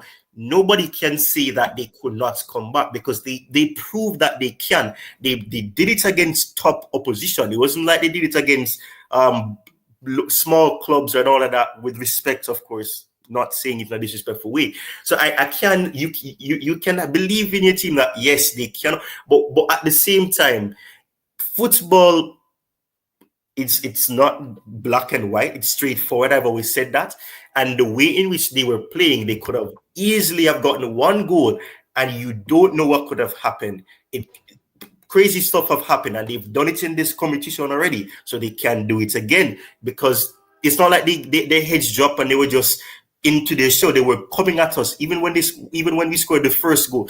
They came at us. They responded. They were trying to be defensive, but as soon as they conceded, they opened up a bit, and then that led to the opportunity for us to try to score more goals. We didn't take it, but we had those opportunities. So I can't say that wasn't the case because it could have happened. But I want to get Yusuf in because Yusuf has been quiet and he's just been a spectator. So what do you have to say, Yusuf? Big up yourself. Yeah, thank you very much. I mean, like, I'm hearing all of you, and like, I'm really thinking, and like, yeah, Dan, like, we were on stream, yeah, and like, we said, yeah, if they get a second goal, if we get a second goal, it's game over. And when Joao Pedro got that goal, I was even saying on stream, we can go back and watch it if you want. Literally, I said, yeah, it's game over. Like, but when, like, let's say, but Ty is right when he says that football is football. Anything can happen. Like, we've seen comebacks happen, like 2 goals in 2 minutes, like quick like that, or something. Like, we've seen games like that. So we always have to, like, be careful. Like, with the way the game was going, I knew that, like, we would get the win. And when Joao Pedro got that second goal, I knew that we would win. But when if let's say Fluminense got a goal, then okay, then I'm thinking, are we going to bottle this? But even then, I'll still be a bit confident that maybe we can hold out, because like we've seen in this competition that we actually are okay defensively. If I remember correctly, me and DJ and Dan, we were on stream earlier, and we said, or it was on the stream, I can't remember, but we said we conceded only 5 goals this entire tournament. So, yeah, I mean, yeah, the whole argument, like, if Fluminense could have got back into it, I would say no, but again, football is football, anything can happen. So, yeah, that's what I really have to say. Yeah, thank you very much for that. Hold on. Wait. Before you go, I just want to quickly say this before I forget it, Big. I'll let you go after. What you just said, it has given me that clarity as to why Joseph, Chelsea, Dan, and DJ were of that impression that, okay, well, let me not speak for Joseph, because Joseph was quiet. I know Dan and DJ, they were definitely of that same agreement that that taking off Caicedo was best, because they saw the match as done and dusted. So because of that, and this is the ironic thing about Dan, and this is what I'm saying, Dan contradicted himself, because you cannot say that Maresca did not have a plan B if during the season, because this is something that you guys are probably forgetting, or some of you guys are forgetting, that there was games where we bottled leads. And so the fact that he decided not to do what he has done in the past, where we mix, even against Flamengo, where we made substitutions and then things just went south as after we did that. Nobody could have foreseen the red card or yada, yada, yada. But those things happen. And the fact that Maresca did not repeat that pattern shows that he has learned. And as much as I don't agree with his profiling of Santos, the fact that he saw the importance of making that change for Enzo, who is perhaps on paper the one that you should be concerned about, because he's been playing game after game after game without any deputizer or anybody to play as an understudy. So that is one of the biggest issues as well. But that is what I'm saying, that is contradicting himself, because you cannot say that he doesn't have a plan B when his application was different from what you would have typically done in the past. Go ahead, Tobago, with what you wanted to say. Yeah, first of all, I remember watching Real Madrid scoring 2 goals in 3 minutes or in 5 minutes against Man City, when Man City thought they won the match. So in football, never say never. Enzo Maresca, his main priority was to get in the final.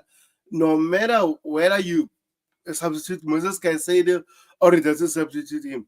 If you had Lavia or Dario Sega, I was going to say, okay, maybe one of those two would have came in for him. So overall, main priority is the semi-final. Moses Caicedo rested against Palmeiras. So we can't say, or I can't say that he should have made that substitution. No, doesn't make sense. Moses Caicedo is our key player. From game 1, from the Premier League, even the final of the conference league, even now in this tournament, Moses Caicedo is our most important player. And we all know that. And I'm not saying he must not play under Andre Santos, but all I'm saying, no one should have predicted that Moses Caicedo will get that injury. But hopefully, from the quotes that I'm getting from Enzo Maresca, it seems like Moses Caicedo might be available. But if it's not, don't risk it. We have Lavia maybe might come in. Then I'm happy about it. We can still play Lavia and Enzo Fernandez.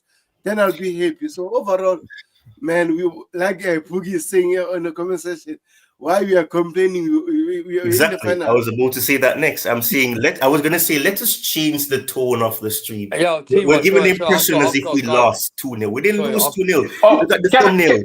Can I say something, Tad? Can I say something before you change? Yeah, go on. Can I say something on it before you leave? Before you change the all right. Yeah. Guys, I went to Flamingo game. And this is something that a lot of people is underestimating the South American teams. If you give Flamingo, just like in Flamingo game, right? They scored got one goal. the crowd, the atmosphere that those fans bring to their player lift their spirit.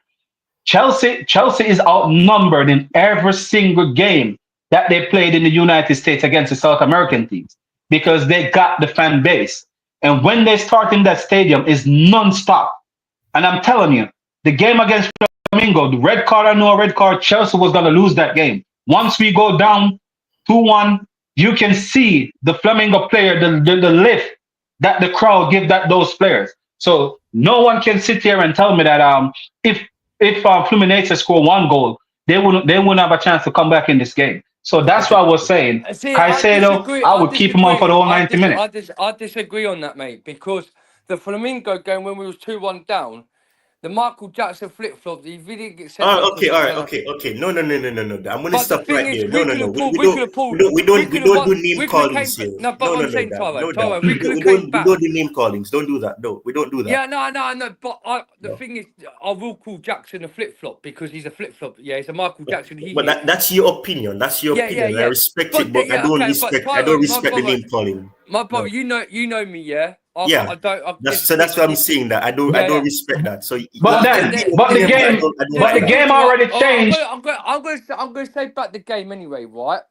No matter what, if Flamingo was 2-1 up, we could have came back and won that game. We could have won that game. Speculative. That is speculative. No. I was in that stadium, and I'm telling you, I was in that stadium, and I'm telling you that Chelsea stand no chance to come back the way of Flamingo, the supporters, and the energy that they start to bring. I'm telling you, we were done before you even get ready. One at a time. I watched that game. I watched the game as well, yeah. But we would have came back and beat them. But speculative. Speculative. That is speculative. But the thing is, we played for Fluminense, yeah. The Brazilian team that Lily got relegated last season, I think, because we was talking about on Nice show, yeah. And Palmeiras, like Nice said, are better than this Fluminense's team. Yes, it's Thiago Silva's team, right? The thing is, today we won 2-0. But if and buts, they could have pulled back, yeah, like Taiwan said, if and buts, they could have made it 2-1. But they didn't make it 2-1. They could not score. Our defence was quite solid, yeah. So what? I'm happy, yes. Like, big up the person in the chat, yeah, saying it's a 101 about the substitutes, yeah. No matter what, if you got Andrew Santos and also you have Kieran Dewsbury Hall in that midfield, we would still not conceded today. Speculative. No, there's no suggestion because they had no chance to try and the last chance they made it to make it 2-1, their own player blocked that header. There's only one chance in the second half. The own player blocked in that header. Then it buckled up when Thiago Silva went to header it to get a goal. His own player blocked it. The thing is, speculative, Dan. It's speculative. It is. It's not, Tyro. It is. Do you have the facts? Listen. You don't have facts. I know my football. I'm not saying you don't, but that's speculative because you're assuming. You're assuming. The thing is, now we might see Caicedo not playing his final against PSG. All right. I don't mean to cut you down. But I want us to change the tone of the show. We've been going for 45 minutes and it's been pure negativity. I'm just saying. We're through to the club World Cup final. I'm happy that honestly, bro, I'm happy that we're in the final. I cannot be happy. I'm celebrating. I've just had my mate who's a Liverpool fan saying how lucky I was. I told him you're just salty because we're in the final. And if we go win the final, I am going to get so up, yeah, and I'm going to have my Jack Daniels and whiskey and celebrate. Because the thing is, every single Rifle fan doubted us that we weren't going to reach the final. We had Man City fans telling us we have not going to reach to the final.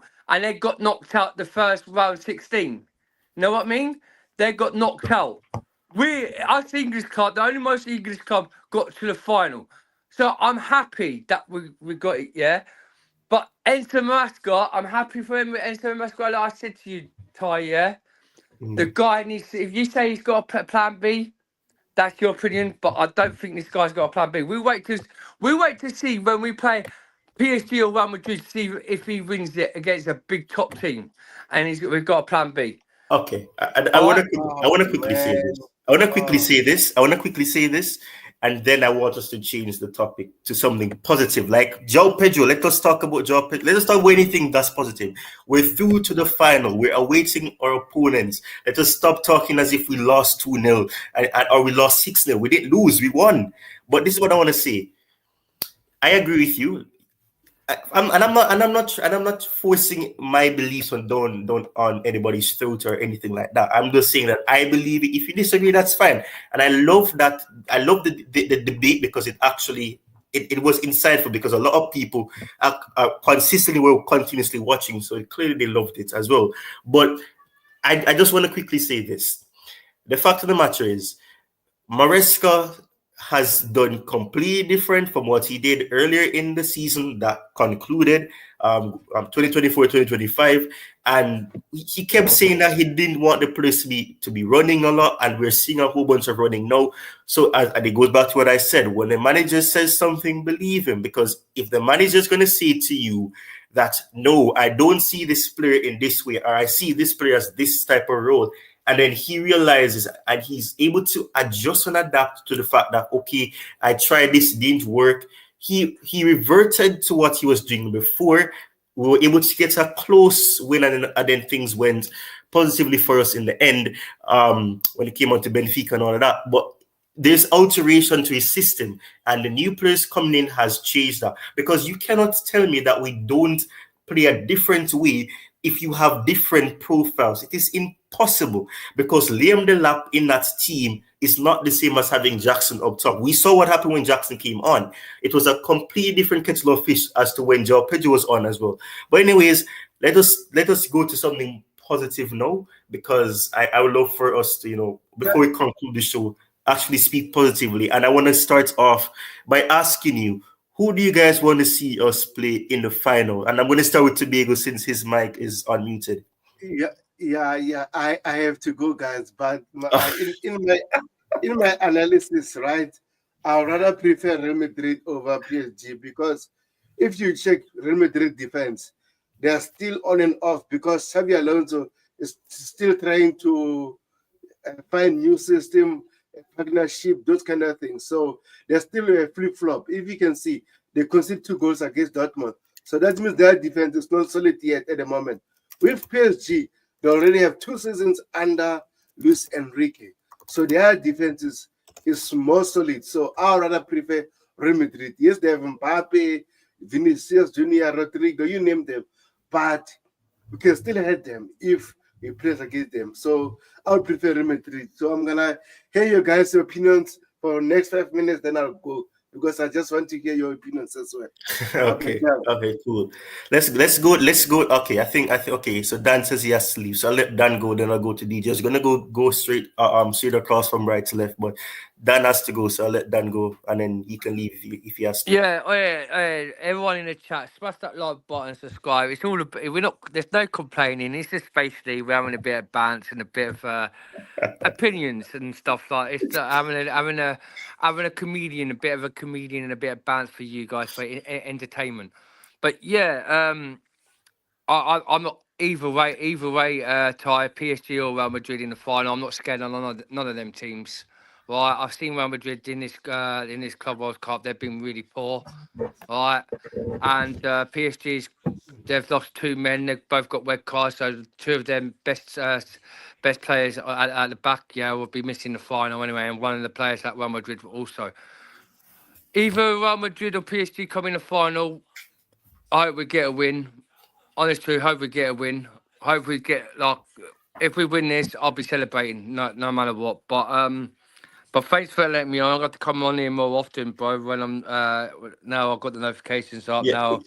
No, but thank you for letting me on. It's nice to see you, brother. And I hope all your family are well. To my bro Yosef and DJ and the American guy next to you. It's nice to meet you, my brother. Big ups to you. And to Tobago, I know this kid since Cotillion stream. And the guy still one day try to crash me, but it never happens. I always crash him. But in the day, he's a proper Chelsea, real proper Chelsea. And we just want to see, the best. We just want to see the best in our club. But like I said, if we go win this World Cup, just want these owners to be seriously start getting the ballers, getting better goalkeeper, left back in, a good solid centre back, and a main top striker. But yeah, it's been appreciated for letting me come on, TY. Everyone, smash that like and subscribe. Before you go, Dan, I think I know why you didn't know that I was live during the whole season because as you said when you were on, you didn't know that I rebranded. So I think because a lot of people didn't know that I still do videos because I rebranded from Thai Talk CFC to Chelsea Sessions.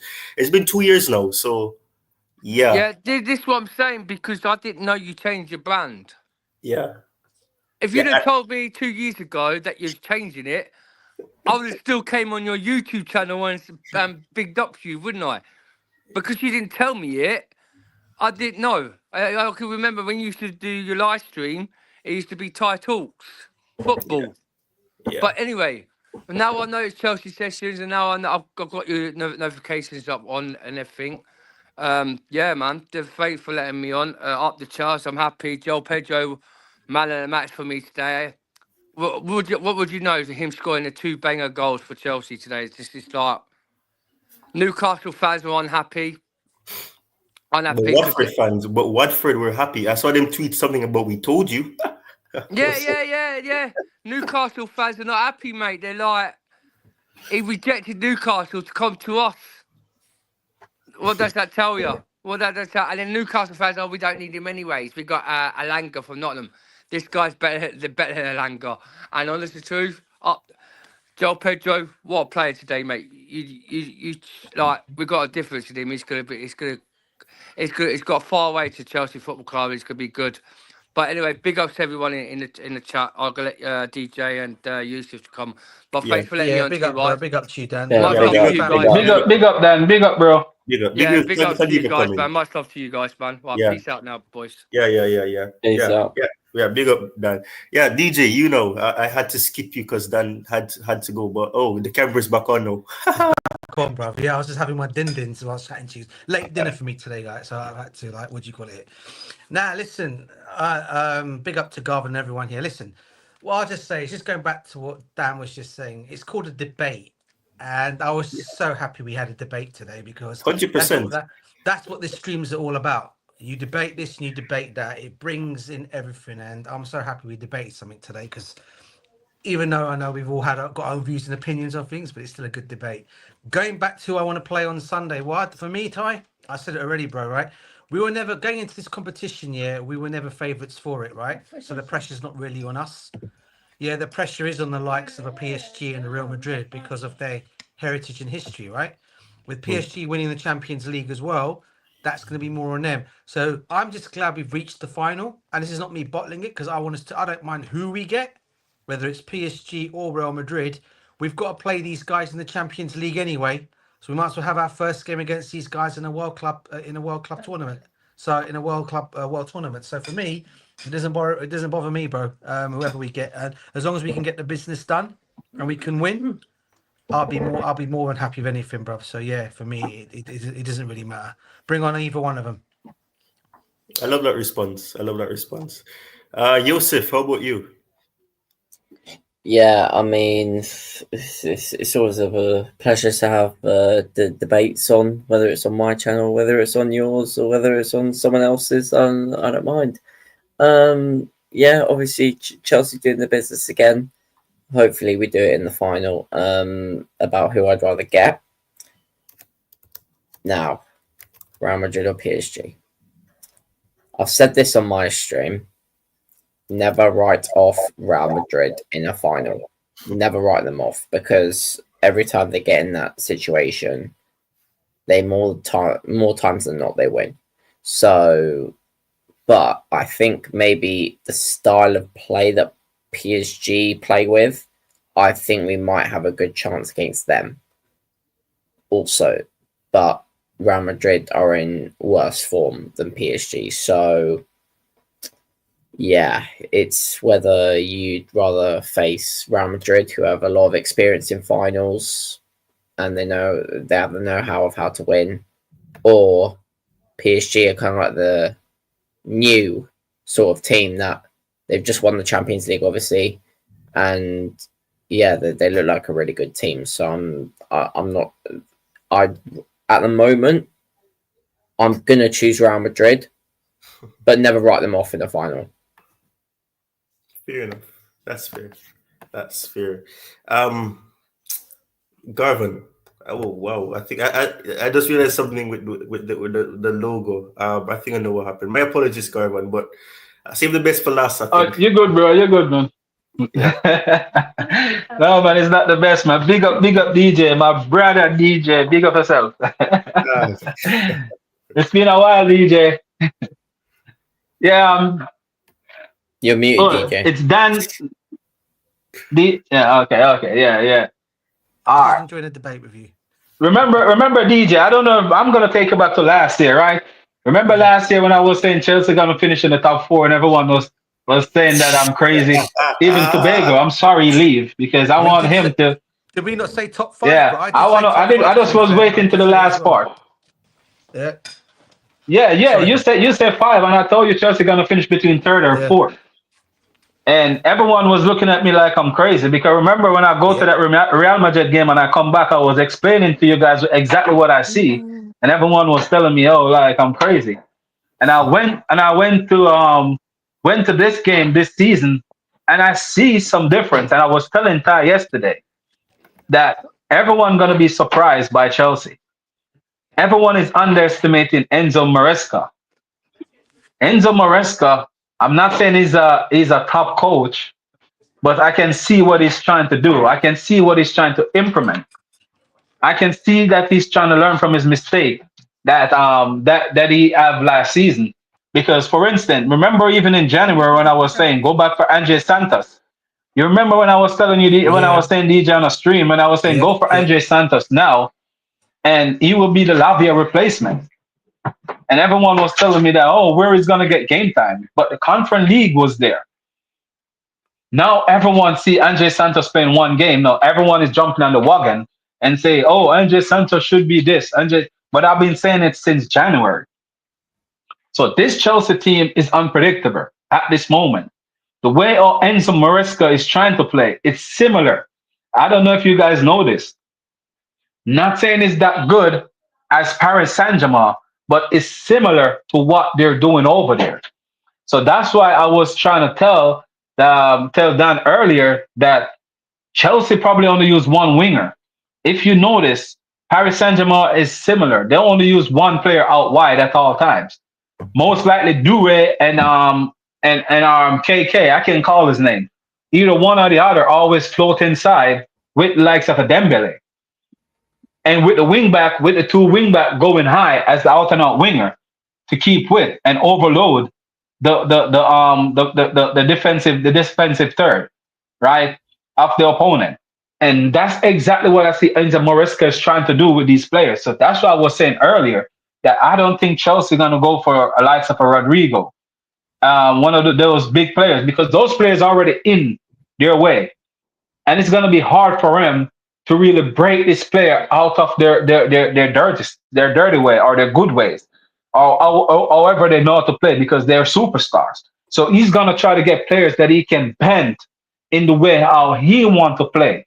Just similar what Paris did. Paris get players that they can build the way how they want them to play. With the superstar there, Paris could not cross the line because those superstars are already superstars. So who am I to come and tell you, oh, you need to go inside, you need to stay out wide? Those players not going to follow instruction as the way our coach want them to follow the instruction. So that's why I'm saying Chelsea not going to go for these big name players because of this reason. Not just because of financial reason, but it's because of what the coach are trying to do.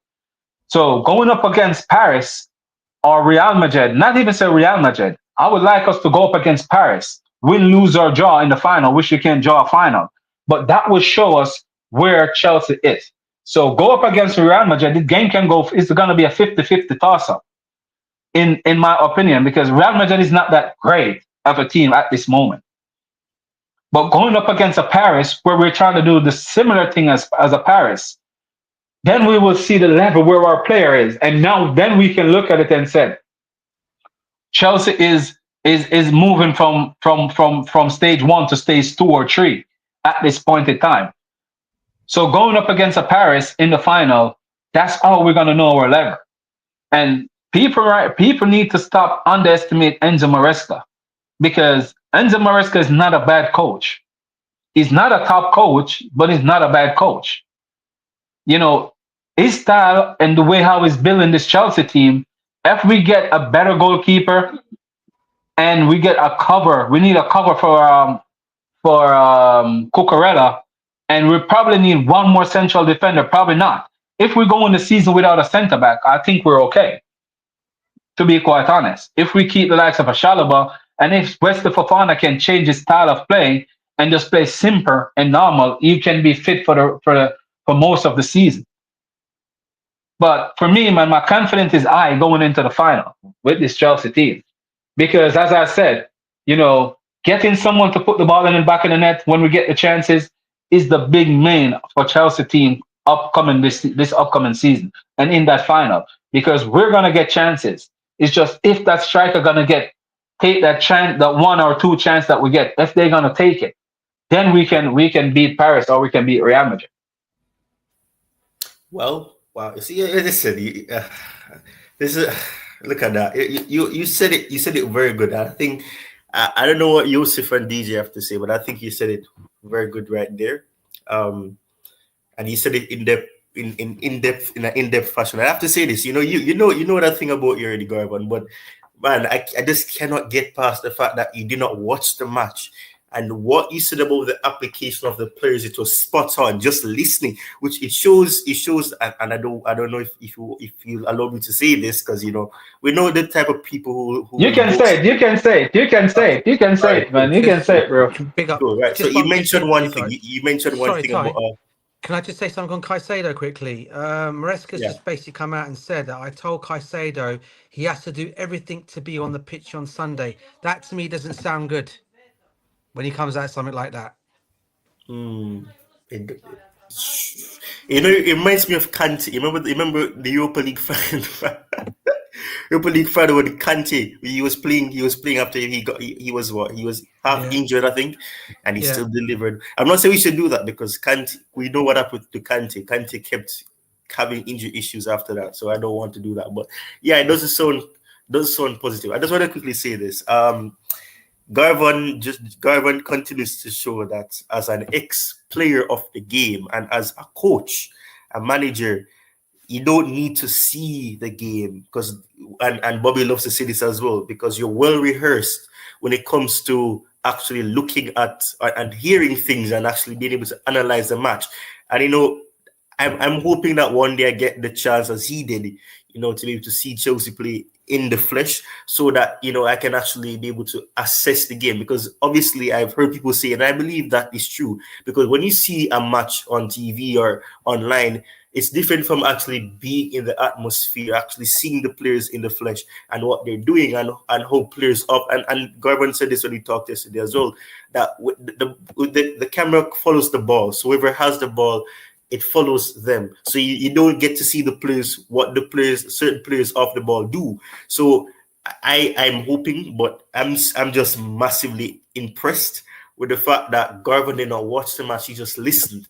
And he was right about the application of Cole Palmer. He was right about the application of Nkunku and all of that. So it's just fantastic. And I before I run off the show, because we're going to hit 2 hours soon, I want to just quickly bring in what Poggy has asked here. It says minimum expectation for next season. So I'll start with Joseph, because he looks ready to speak.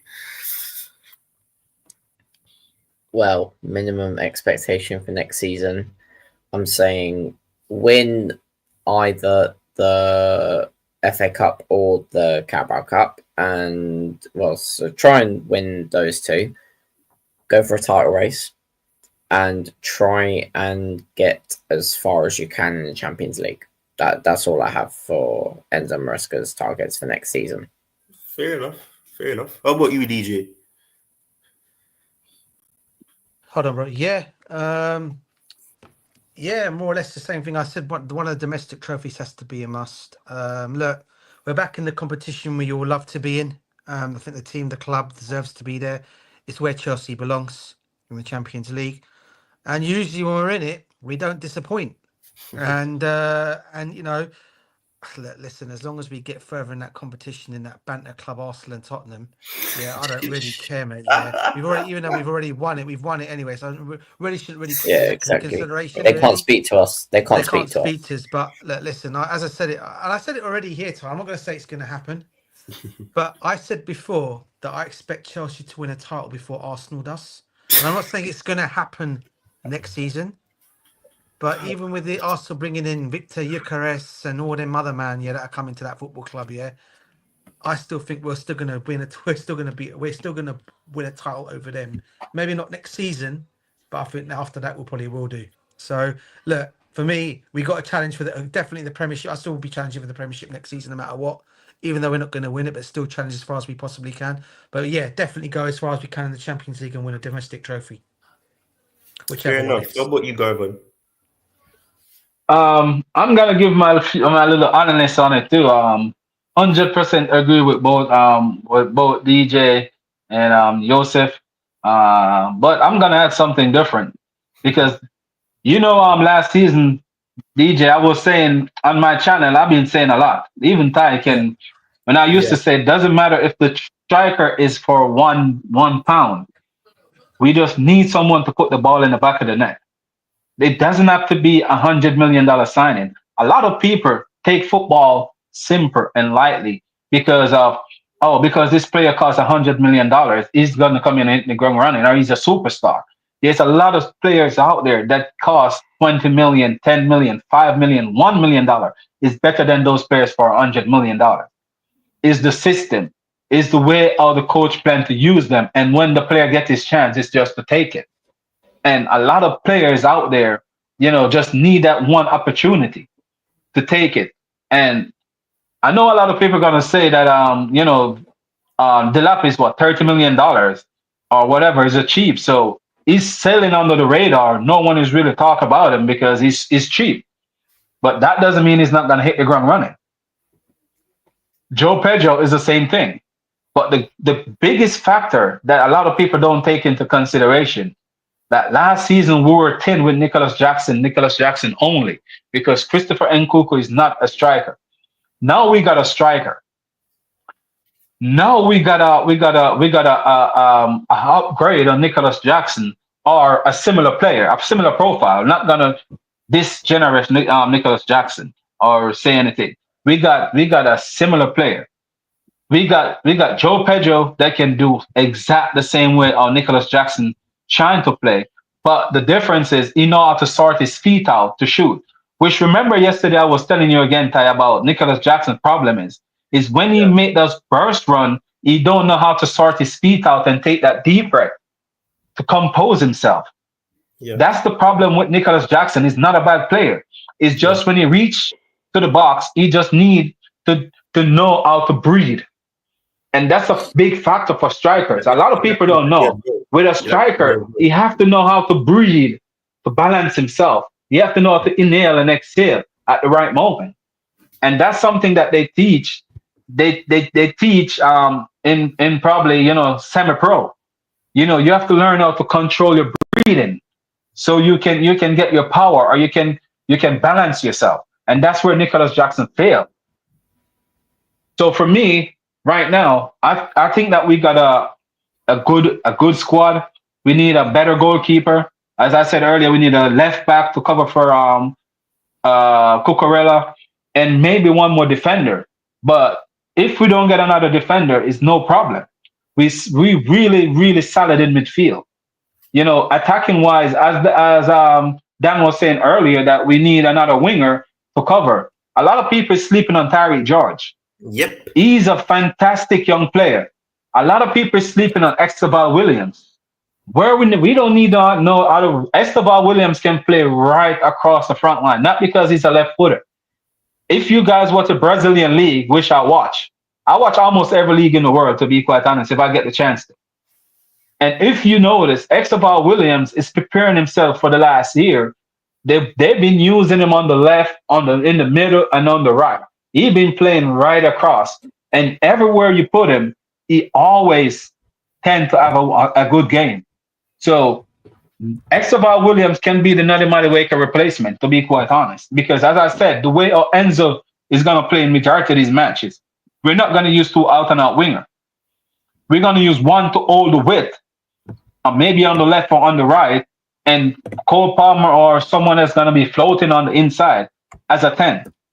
We're going to see more of Lavia, Caicedo, and Enzo in the midfield this season than last season, than Enzo and only Caicedo. So that's the way Enzo is trying to play. I would tell every single Chelsea fan, not just watch the game to watch the game just for the sake of watching the game. Watch the way how the manager is setting up the team and the way how the players are playing. And you will understand that this manager is not a joke. I'm not saying he's elite, but he's not a joke. He can make something happen. And because these young players are taking the information, and that's why I keep on saying, I don't think he's going to go for a big name player. It's not like we're going to get the likes of a Victor Osimhen. Victor Osimhen going to come in and want to do it his way. The same thing as Romelu Lukaku. These owners learn from the mistake of the Lukaku. Lukaku want to tell Thomas Tuchel how he want to play, if you guys remember. And that's how the fallout happened with him and Chelsea. So these owners, they're not going to try to get players that already established themselves and already been there and done it. They're going to try to get players who can come in and work with whatever system the coach doing and try to go and win. And I'm not going to be surprised if we're in a title race. You know, I won't be surprised if we make a deep run into the Champions League. I'm not going to be surprised at all at anything that Chelsea do this season, because I see we're getting a lot of the pieces that I've been shouting for the last year or two. The only thing is I need a better goalkeeper. Sanchez, when I'm in that stadium and the Flamingo fans see it and start to make the noise, man, he almost gave me a heart attack. Facts, bro, facts. Yeah, man. Is passing up the ball and the way how we use the ball, DJ, it's terrible. It's rocking. It's nerve rocking. It's hot in the mouth and heart attack, mate. That's what it is with him. I said it. Yeah. Listen, Ty. Listen, bro. I know we don't do name calling on this stream, bro, but I'm sorry I have to say this one about Sanchez. He's a bozo, yeah. I said this many times about that word is fine. That word is fine. I've said this so many times, bro. Any stream I've gone on, yeah. This guy was Brighton's third choice goalkeeper, and out of all clubs, why did we have to go and sign this guy? Yeah. Even today, mate. Yeah. I don't know if you saw, if it wasn't for Cucurella, well, the guy's just standing there and Cucurella, instead of coming for the ball, exactly. Cucurella's had to go and clear it off the line. Yeah. I mean, disgraceful, mate. I mean, listen, this guy needs to go, mate. I mean, you know, we need to get a proper goalkeeper in. You know, the links are true about Diogo Jota, and I've heard about Chevrolet as well from Lille. Mate, I'd go and get these guys wrapped up, man. Diogo Costa, bro. Yeah, one of the two. Mate, I'd get them wrapped up. Yeah. I'm gonna say something, DJ. If we don't go for a goalkeeper, it's because of one reason only. It's not because we want to keep Sanchez at number one. It's gonna be more likely of this young keeper that we got, Penda. I mean, since Chelsea signed him, I try to watch every single game that he played. You know, I try to record his games and rewatch the game if I can watch it live if they're playing same time as a Chelsea or a Premier League game. So he's a very interested goalkeeper. To me, he's got a similar movements of a Thibaut Courtois. The shot stopping, the passing. He's a little bit better at passing with the ball than Thibaut Courtois. But I would like to see him in an eye pressing game. I would like to see him in like a preseason game against AC Milan. I think we got a game against AC Milan. I would love to see him start one of those games to see how he moved the ball with his feet because playing with in Belgium is Yeah. it's not a high pressing like I would be in an Italian league or you understand what I'm saying. Yeah, So bro. I I would do. I mean, that's the only thing I've kind of a little bit of I want to see a little bit more of that against a little bit higher opponent than the Belgium league. in terms of experience, you're saying, okay, we're not going to probably get Diogo Jota. You're probably right, even though I'd love to see him at the club. All right, but we're looking at experienced goalkeepers. Obviously, the two that come to mind that are available still, even though Milan have tried to come out and say he's not for sale. I still Mike Maignan for me, and probably Ter Stegen from Barcelona. You're probably looking at those two that you could possibly get at the ages that they're at. Since we're not going to go for a younger goalkeeper, but for someone with experience, would you take any of those two goalkeepers? Tobago, Yes, sorry, not Tobago, sorry, Ty Garvin and also Yusuf. Would any of you three take any of those two goalkeepers? I would take Ter Stegen. Mike Maignan I would take. Who else did you say? Ter Stegen. Nah. I'm going for Mike Maignan like you, bro. I'll like to see Mike Maignan at No, Chelsea. I wouldn't mind Diego Costa either. He's my the reason why if it happened. No, he's that's my number one. But the reason why I would say I would take the likes of a Ter Stegen if we're gonna get him for like a $5 million, because as I was saying about Penda, I think this goalkeeper, in a year or two, is gonna be phenomenal. And I wouldn't want what happened with Thibaut Courtois happen with this goalkeeper. Sure. Because remember we sent him out on loan for 2 years and then he fall in love. Yeah, man. Agreed, bro. Agreed, 100%.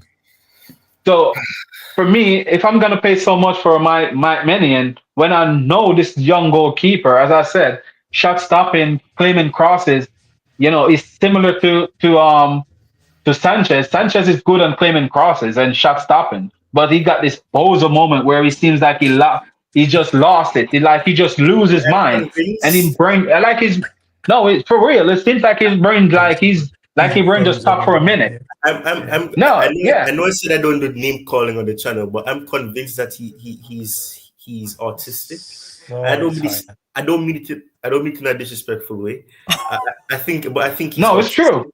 Because he's very quiet, he's reserved, and in terms of keeping a close eye on be able to stop shots, he's good at that. You cannot take that away from him. But sometimes he's like he zones out. He's like he forgets where he's at. So even in the Who's Sanchez, yeah? Tag, can I interrupt you there? Yeah, go on. Yeah. That you said autistic. I'm autistic, so I'm not sure if and that is I know. I don't see it. I'll be honest, I don't see it. Okay, and I'm not going to go to the whole scientific things, but in terms of it's a spectrum, and you know this because you're autistic, as you said. Yeah. That's why I said I don't mean it disrespectfully, because I don't see it as a disorder or something like that. Yeah. It's a detriment. But I think at times, depending on where you are on the spectrum, you can zone out. You'll be talking to somebody and then you just zone out. Or you'll be doing something and then they keep pausing, you don't know what to do next. So that's why I'm saying that I didn't mean it in a disrespectful way, because I have family members who are, and obviously you didn't tell me, but I could also. Same here, bro. Same here. I got a few as well. So I didn't mean negatively. I want to say is I think that he's smoking some of that Bob Marley, and when he go on for real, when he touch the pitch. It's just like he's zoned out, I don't know if DJ get it, but I do, bro. 100% I do, bro. Oh my goodness. Mate, Bob. I mean, listen. That's a legend, yeah. To put even to put into that guy a legend. That legend's name, Bob Marley, bro. Is a worst thing you can do. But I can understand where you're coming from with that comment. Oh man, no, mate. This guy. Listen, mate. I tell you something right now, okay? If we are a serious club for next season, right? If we are, and I'm sure we are, and I'm sure this is not a Maresca, but if these directors and owners are as serious club as they claim they are, with all this money that we're making, not that I really care about the money that we're making this competition. For me, it's not about the money. For me, it's about the trophy and winning it. Yeah, that's what I care about. People want anyone. You got all the Chelsea financial accountants out there that want to be all of a sudden become accountants overnight. Good, let them be accountants. For me, the real Chelsea fans, the proper Chelsea fans, want to see us win this trophy, right? And that's exactly what I want us to do. But if we do win this trophy, obviously I've had to put the money in it because of what we're going to be earning. That money itself, and this is not me putting on my finance hat, by the way, but that money itself should help not only to pay this fine that we owe UEFA, all right, whatever it might be, also to sell these players that we're going to be doing anyway. You can go and get yourself a decent goalkeeper and a decent backup defender, right? And they should be looking at that for next season. Don't go at this Sanchez in goal for next season. Not when we're in the Champions League, playing for the Premiership and for the domestic trophies. He is not your guy. And if these owners cannot see that, and these directors, man, I don't know what else I can say about these guys, man. And the fact that I'm hearing that West Ham want Sanchez, man, why are we not letting? I'll take him there myself. I'll drop him in the cab and go bye bye, go West Ham, man. Go and chill exactly. there. I'll pay for his taxi, bro. Yeah, go with your manager and go and be with Potter again, man. He'll make you great again. Oh gosh. Make Sanchez great again. I love it. MSGA. He's got the magic, bro. The magic. You get me? The magic. Oh yeah, the snappy finger. Great. Oh, Harry Potter. And But- was it this? But DJ, Sanchez. Yeah, Governor. I just remember something that Maresca said, which I didn't even remember that he said it. That back up even my point where I was trying to say earlier. He keep on saying that he does not need a striker to score 40 goals for the season. And that's why I was trying to say that when we're talking about get these Rodrigo and all of these big name players, I don't think the only way Chelsea would get these players, unless we can get X amount of money for some of the wingers that we got where we cannot refuse it, then like another Madueke or probably a Pedro, we get a big offer where we cannot refuse, and we said, okay, that's the only way I see Chelsea because of what he's saying. These wingers are not gonna come in and not gonna get the freedom as they want to go score 15 and 20 goals per season. You want the team to be unpredictable. You want the goals to spread. I wouldn't sell Neto. I wouldn't sell Neto. No, I'm not saying we're gonna sell him. I'm just saying. I'm just saying the way how we. Noni probably. I'd say probably. I think Jackson's probably going to go. I think obviously you look at the other players that we've got in that team. Yeah, that's probably going to go. You look at, or hopefully Sanchez is the other one that may go. I think you got Ben Chilwell. That's probably going to go. Raheem Sterling. You got several players in that team that you can get rid of. Okay, and get some money in for and go and get. For me, you know what it is about. You know what it is, Garvin. For me, it's not about getting a proper striker. Because I think for me, look, we all know as much as I'd love him to be a Chelsea player, and he still to this day remains my number one choice. Is Victor Osimhen, right? Yeah. As much as I know we're not going to get this guy anymore, it's not going to happen, right? I've managed to live with that now because it ain't going to happen, right? Okay. For me, I still think a goalkeeper is the most important factor in this team, especially for next season, bro. 100%. Sanchez is not the guy for next. He's not the guy for all season. If you want to put him keep him as a backup goalkeeper, then fair enough. But don't keep him in for Champions League and going for Premiership games next season, bro. Because this guy is just going to have his moments in games, and that's it. We're done for. Do you know what I mean? And that's going to ruin us big time next season. And all the hard work that we put in to get what we've got for next season, and start for the new season, and you still got this idiot in goal. Yeah. For me, it's not the right guy. Sorry. No, you're good. You're good, DJ. I was saying yesterday. Yeah. Sorry, go ahead, Ty. No, finish what you're saying, but I want us to respond. I was saying yesterday that a lot of people been saying that Chelsea defenders are bozo moment. I don't think it's just the defender. I think it's more like with the goalkeeper because he's not really a commanding defender. goalkeeper. Sorry, he don't really speak as much. You know, he don't direct his defender in front of him, so they know to go left, to go right. You know, he don't shout to tell them like, "Oh, I'm coming." You remember that game against what was Brighton, where we come and almost kill his own defender and let the guy score. I think it was against Brighton. Yeah. If yeah, so he's not that. Listen, that's what I keep on telling Kai. Like, he's not vocal. You know, as a goalkeeper, you are the last line of defender. You're seeing the game more than every single person on that pitch. So you're supposed to be talking to your defender. Tell them to go tighter. Tell them to back off. Tell them to go left, go right. And that's not what I'm not getting that from him. He's so quiet. So therefore, that your defenders sometimes probably don't even see the run, and he will never call back his right back and tell him, "Hey, someone is behind you." You know, those are my biggest problem with the goalkeeper. A goalkeeper is supposed to be vocal. Yeah. I want us to respond to this comment. It says, would you throw Joe Felix at? 100% no. No way. No way. No way. No, thank you. Rather keep Joao Felix any day of the week over Garnacho, man. Yep. I'm not lying to you, man. Chelsea ain't getting Garnacho, so therefore, if Chelsea get Garnacho, man, I probably don't watch no more game for the season.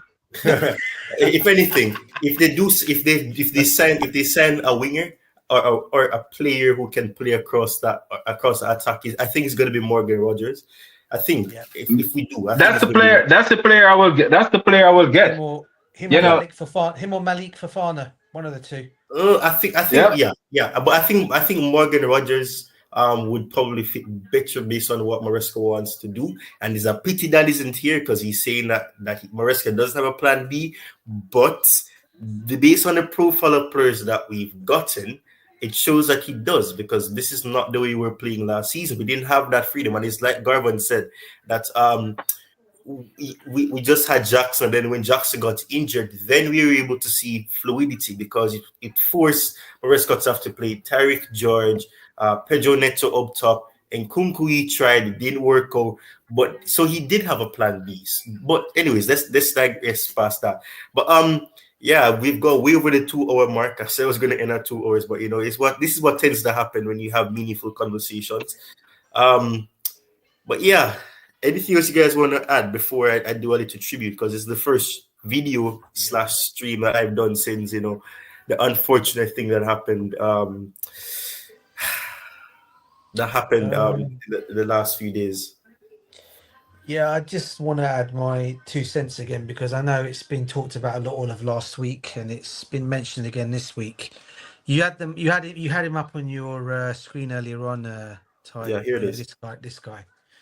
Yeah, listen. I still say it again. I still can't believe what happened to him. And his brother.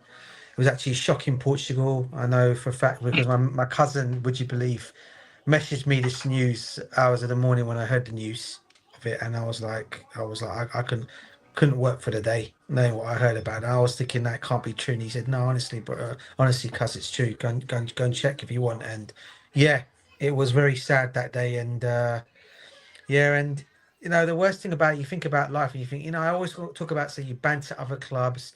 I'm sitting here calling Sanchez a bozo and all that kind of thing. But at the same time, you also think about just generally about how life is in general.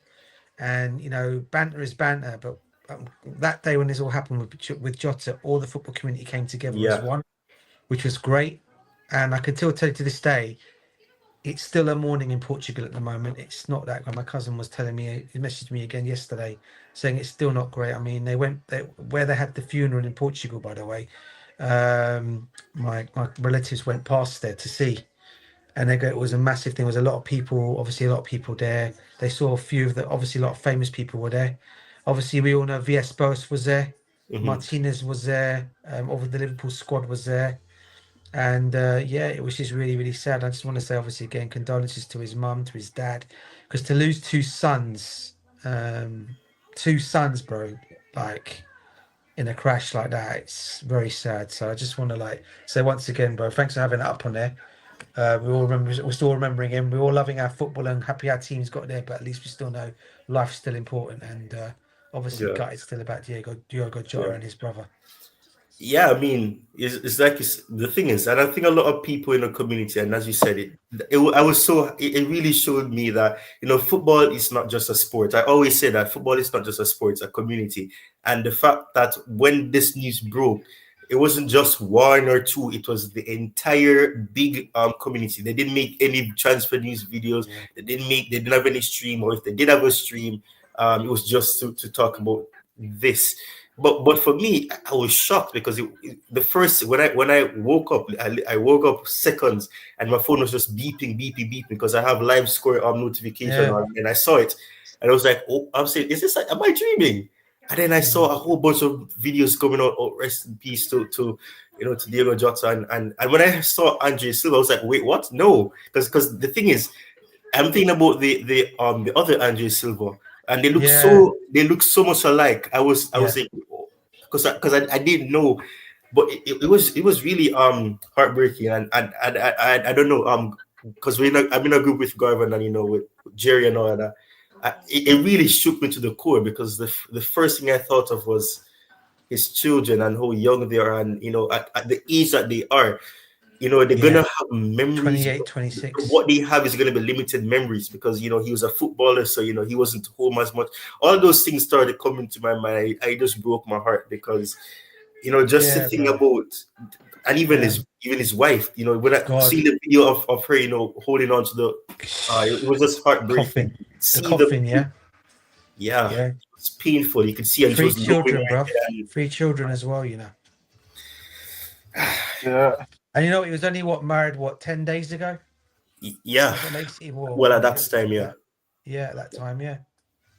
So, and he posted the video, and what he captioned it as, I'm telling you, life is so crazy. He said yes forever, and it's so fitting, man. I said, wow. Can you imagine? He posted it like 20 hours before, something like that, before the crash and everything, and man, it shows you, and that's why I said, and he was coming back. He was coming back. Would you believe? Both him and brother, they were actually coming back for pre-season.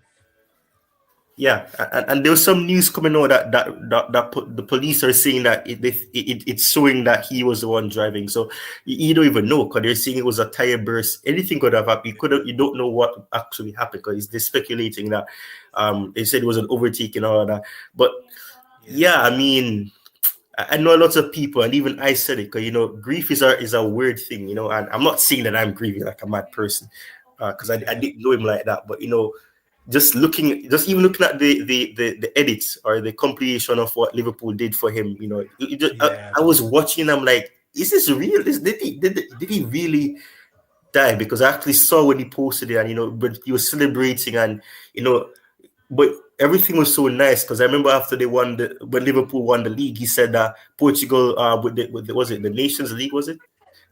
He said that we're going to win it. And we did, bro. We did. Very proud I was that day. Look at how proud I was, mate. Yeah, honestly. So that was it. Can I say my little 2 cents on it because I have to go. Yeah, we're gonna run off too. Yeah, because we're almost 2 hours. My other half cheer for Liverpool. So this is a player that I really sit and watch almost every weekend because my fiance it's a Liverpool fan. So it's not like it's not a player that I really sit and watch. And when I wake up and I saw the news, the first thing come to mind, is his children because Ty, my daughter just lose her mom. In the same period, that's it.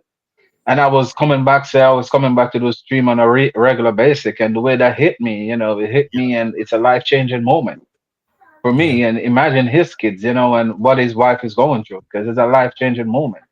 To know that your kids gonna have to grow up so young without a dad, or a kid have to grow up without a mom, in this early stage of their life when they need both parents. And to always telling your kid that, your daddy ain't gonna be home, or, you're even not gonna see him again, and it's really heartbroken and really touching, to see a kid have to really grow up without that affection. Because trust me, having kids, man, it need two parents. Yeah, bro, 100%. It's yeah, 100%. it's difficult. It's difficult for one parent to really raise a kid and raise them the right way. What kind of vacation the mom gonna get? Yeah. Because it's gonna be a right around the clock just for the one parent, and that's what make it so hard and so touching, because that parent gonna have to be both mom and dad at the same time.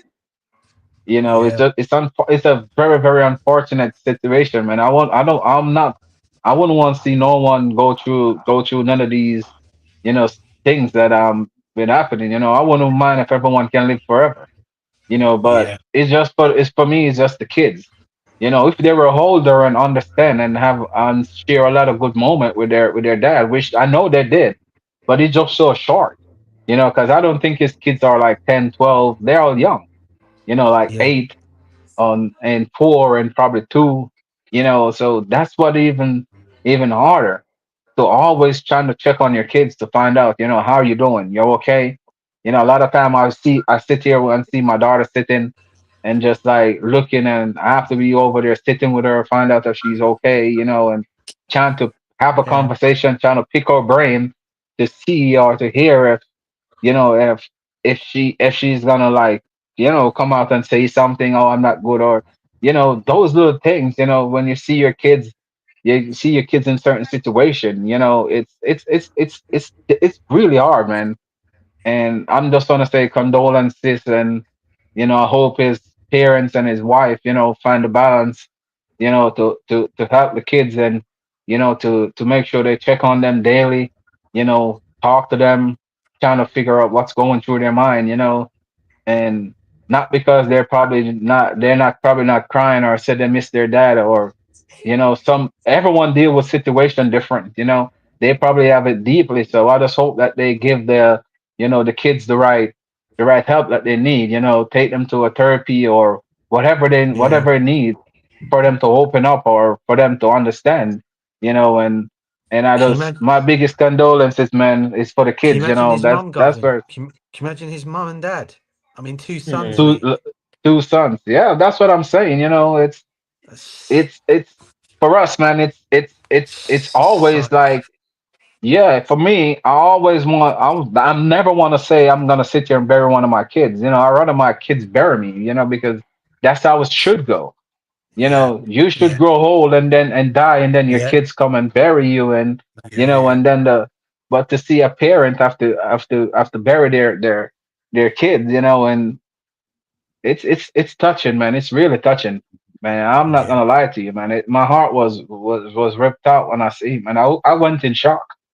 You know, I just hope that they find a way out to move on. And I know that you can't move on because it's gonna always sit there with you. Every time it's Yeah. a birthday or it's an holiday or Oh or yeah. something, like it's gonna always pop up. But I just hope they find the strength, to deal with it. You know, Yeah.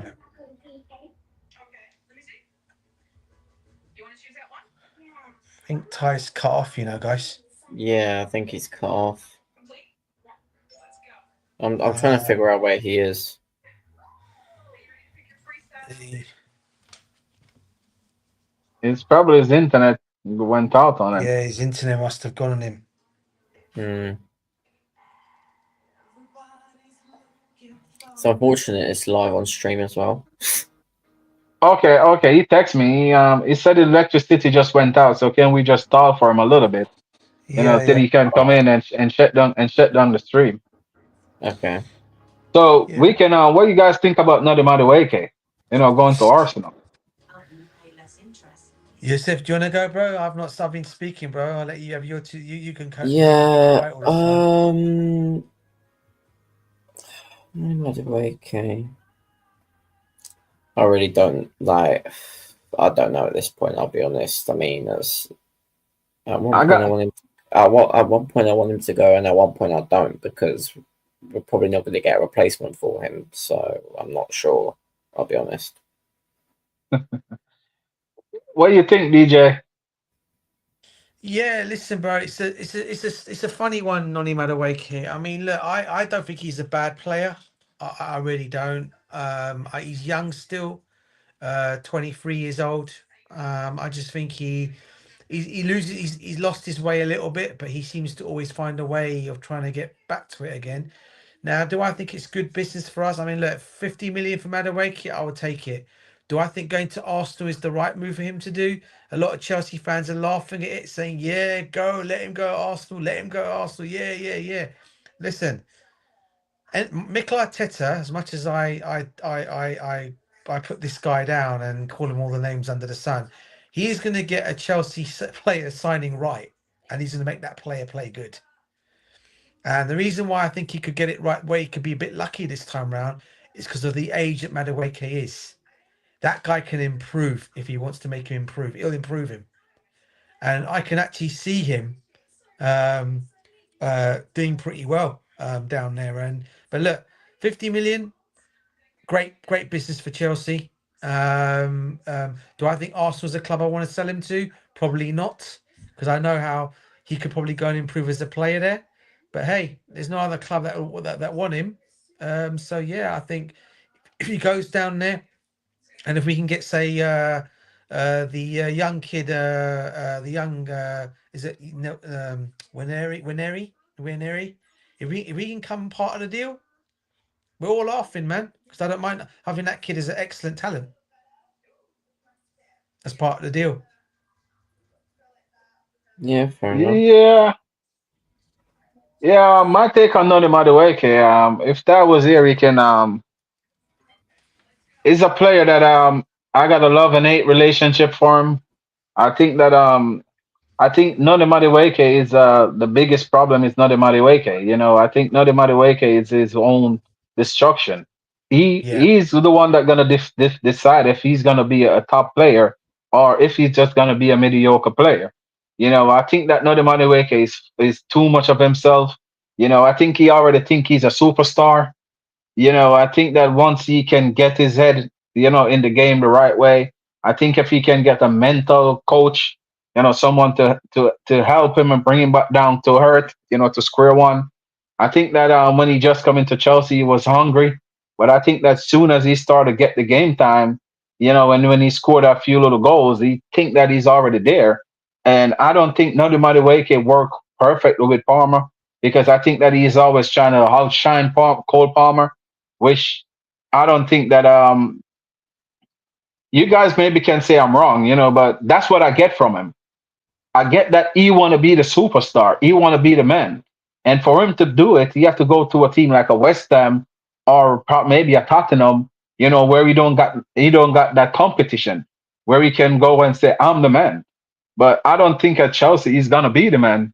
So I think that he's a player that he's gonna always trying to go or trying to find a place where he can probably get a chance to say he's gonna be the man. Which I don't think Arsenal are gonna be that place because you're not gonna start over Saka, you know. But Nodi Madueke, it's that type of player. If you watch him live, you're gonna be frustrated because he's the type of player when he lose the ball, he tend to not track back as fast enough, or you know, he always stop and you know, he got a bad attitude.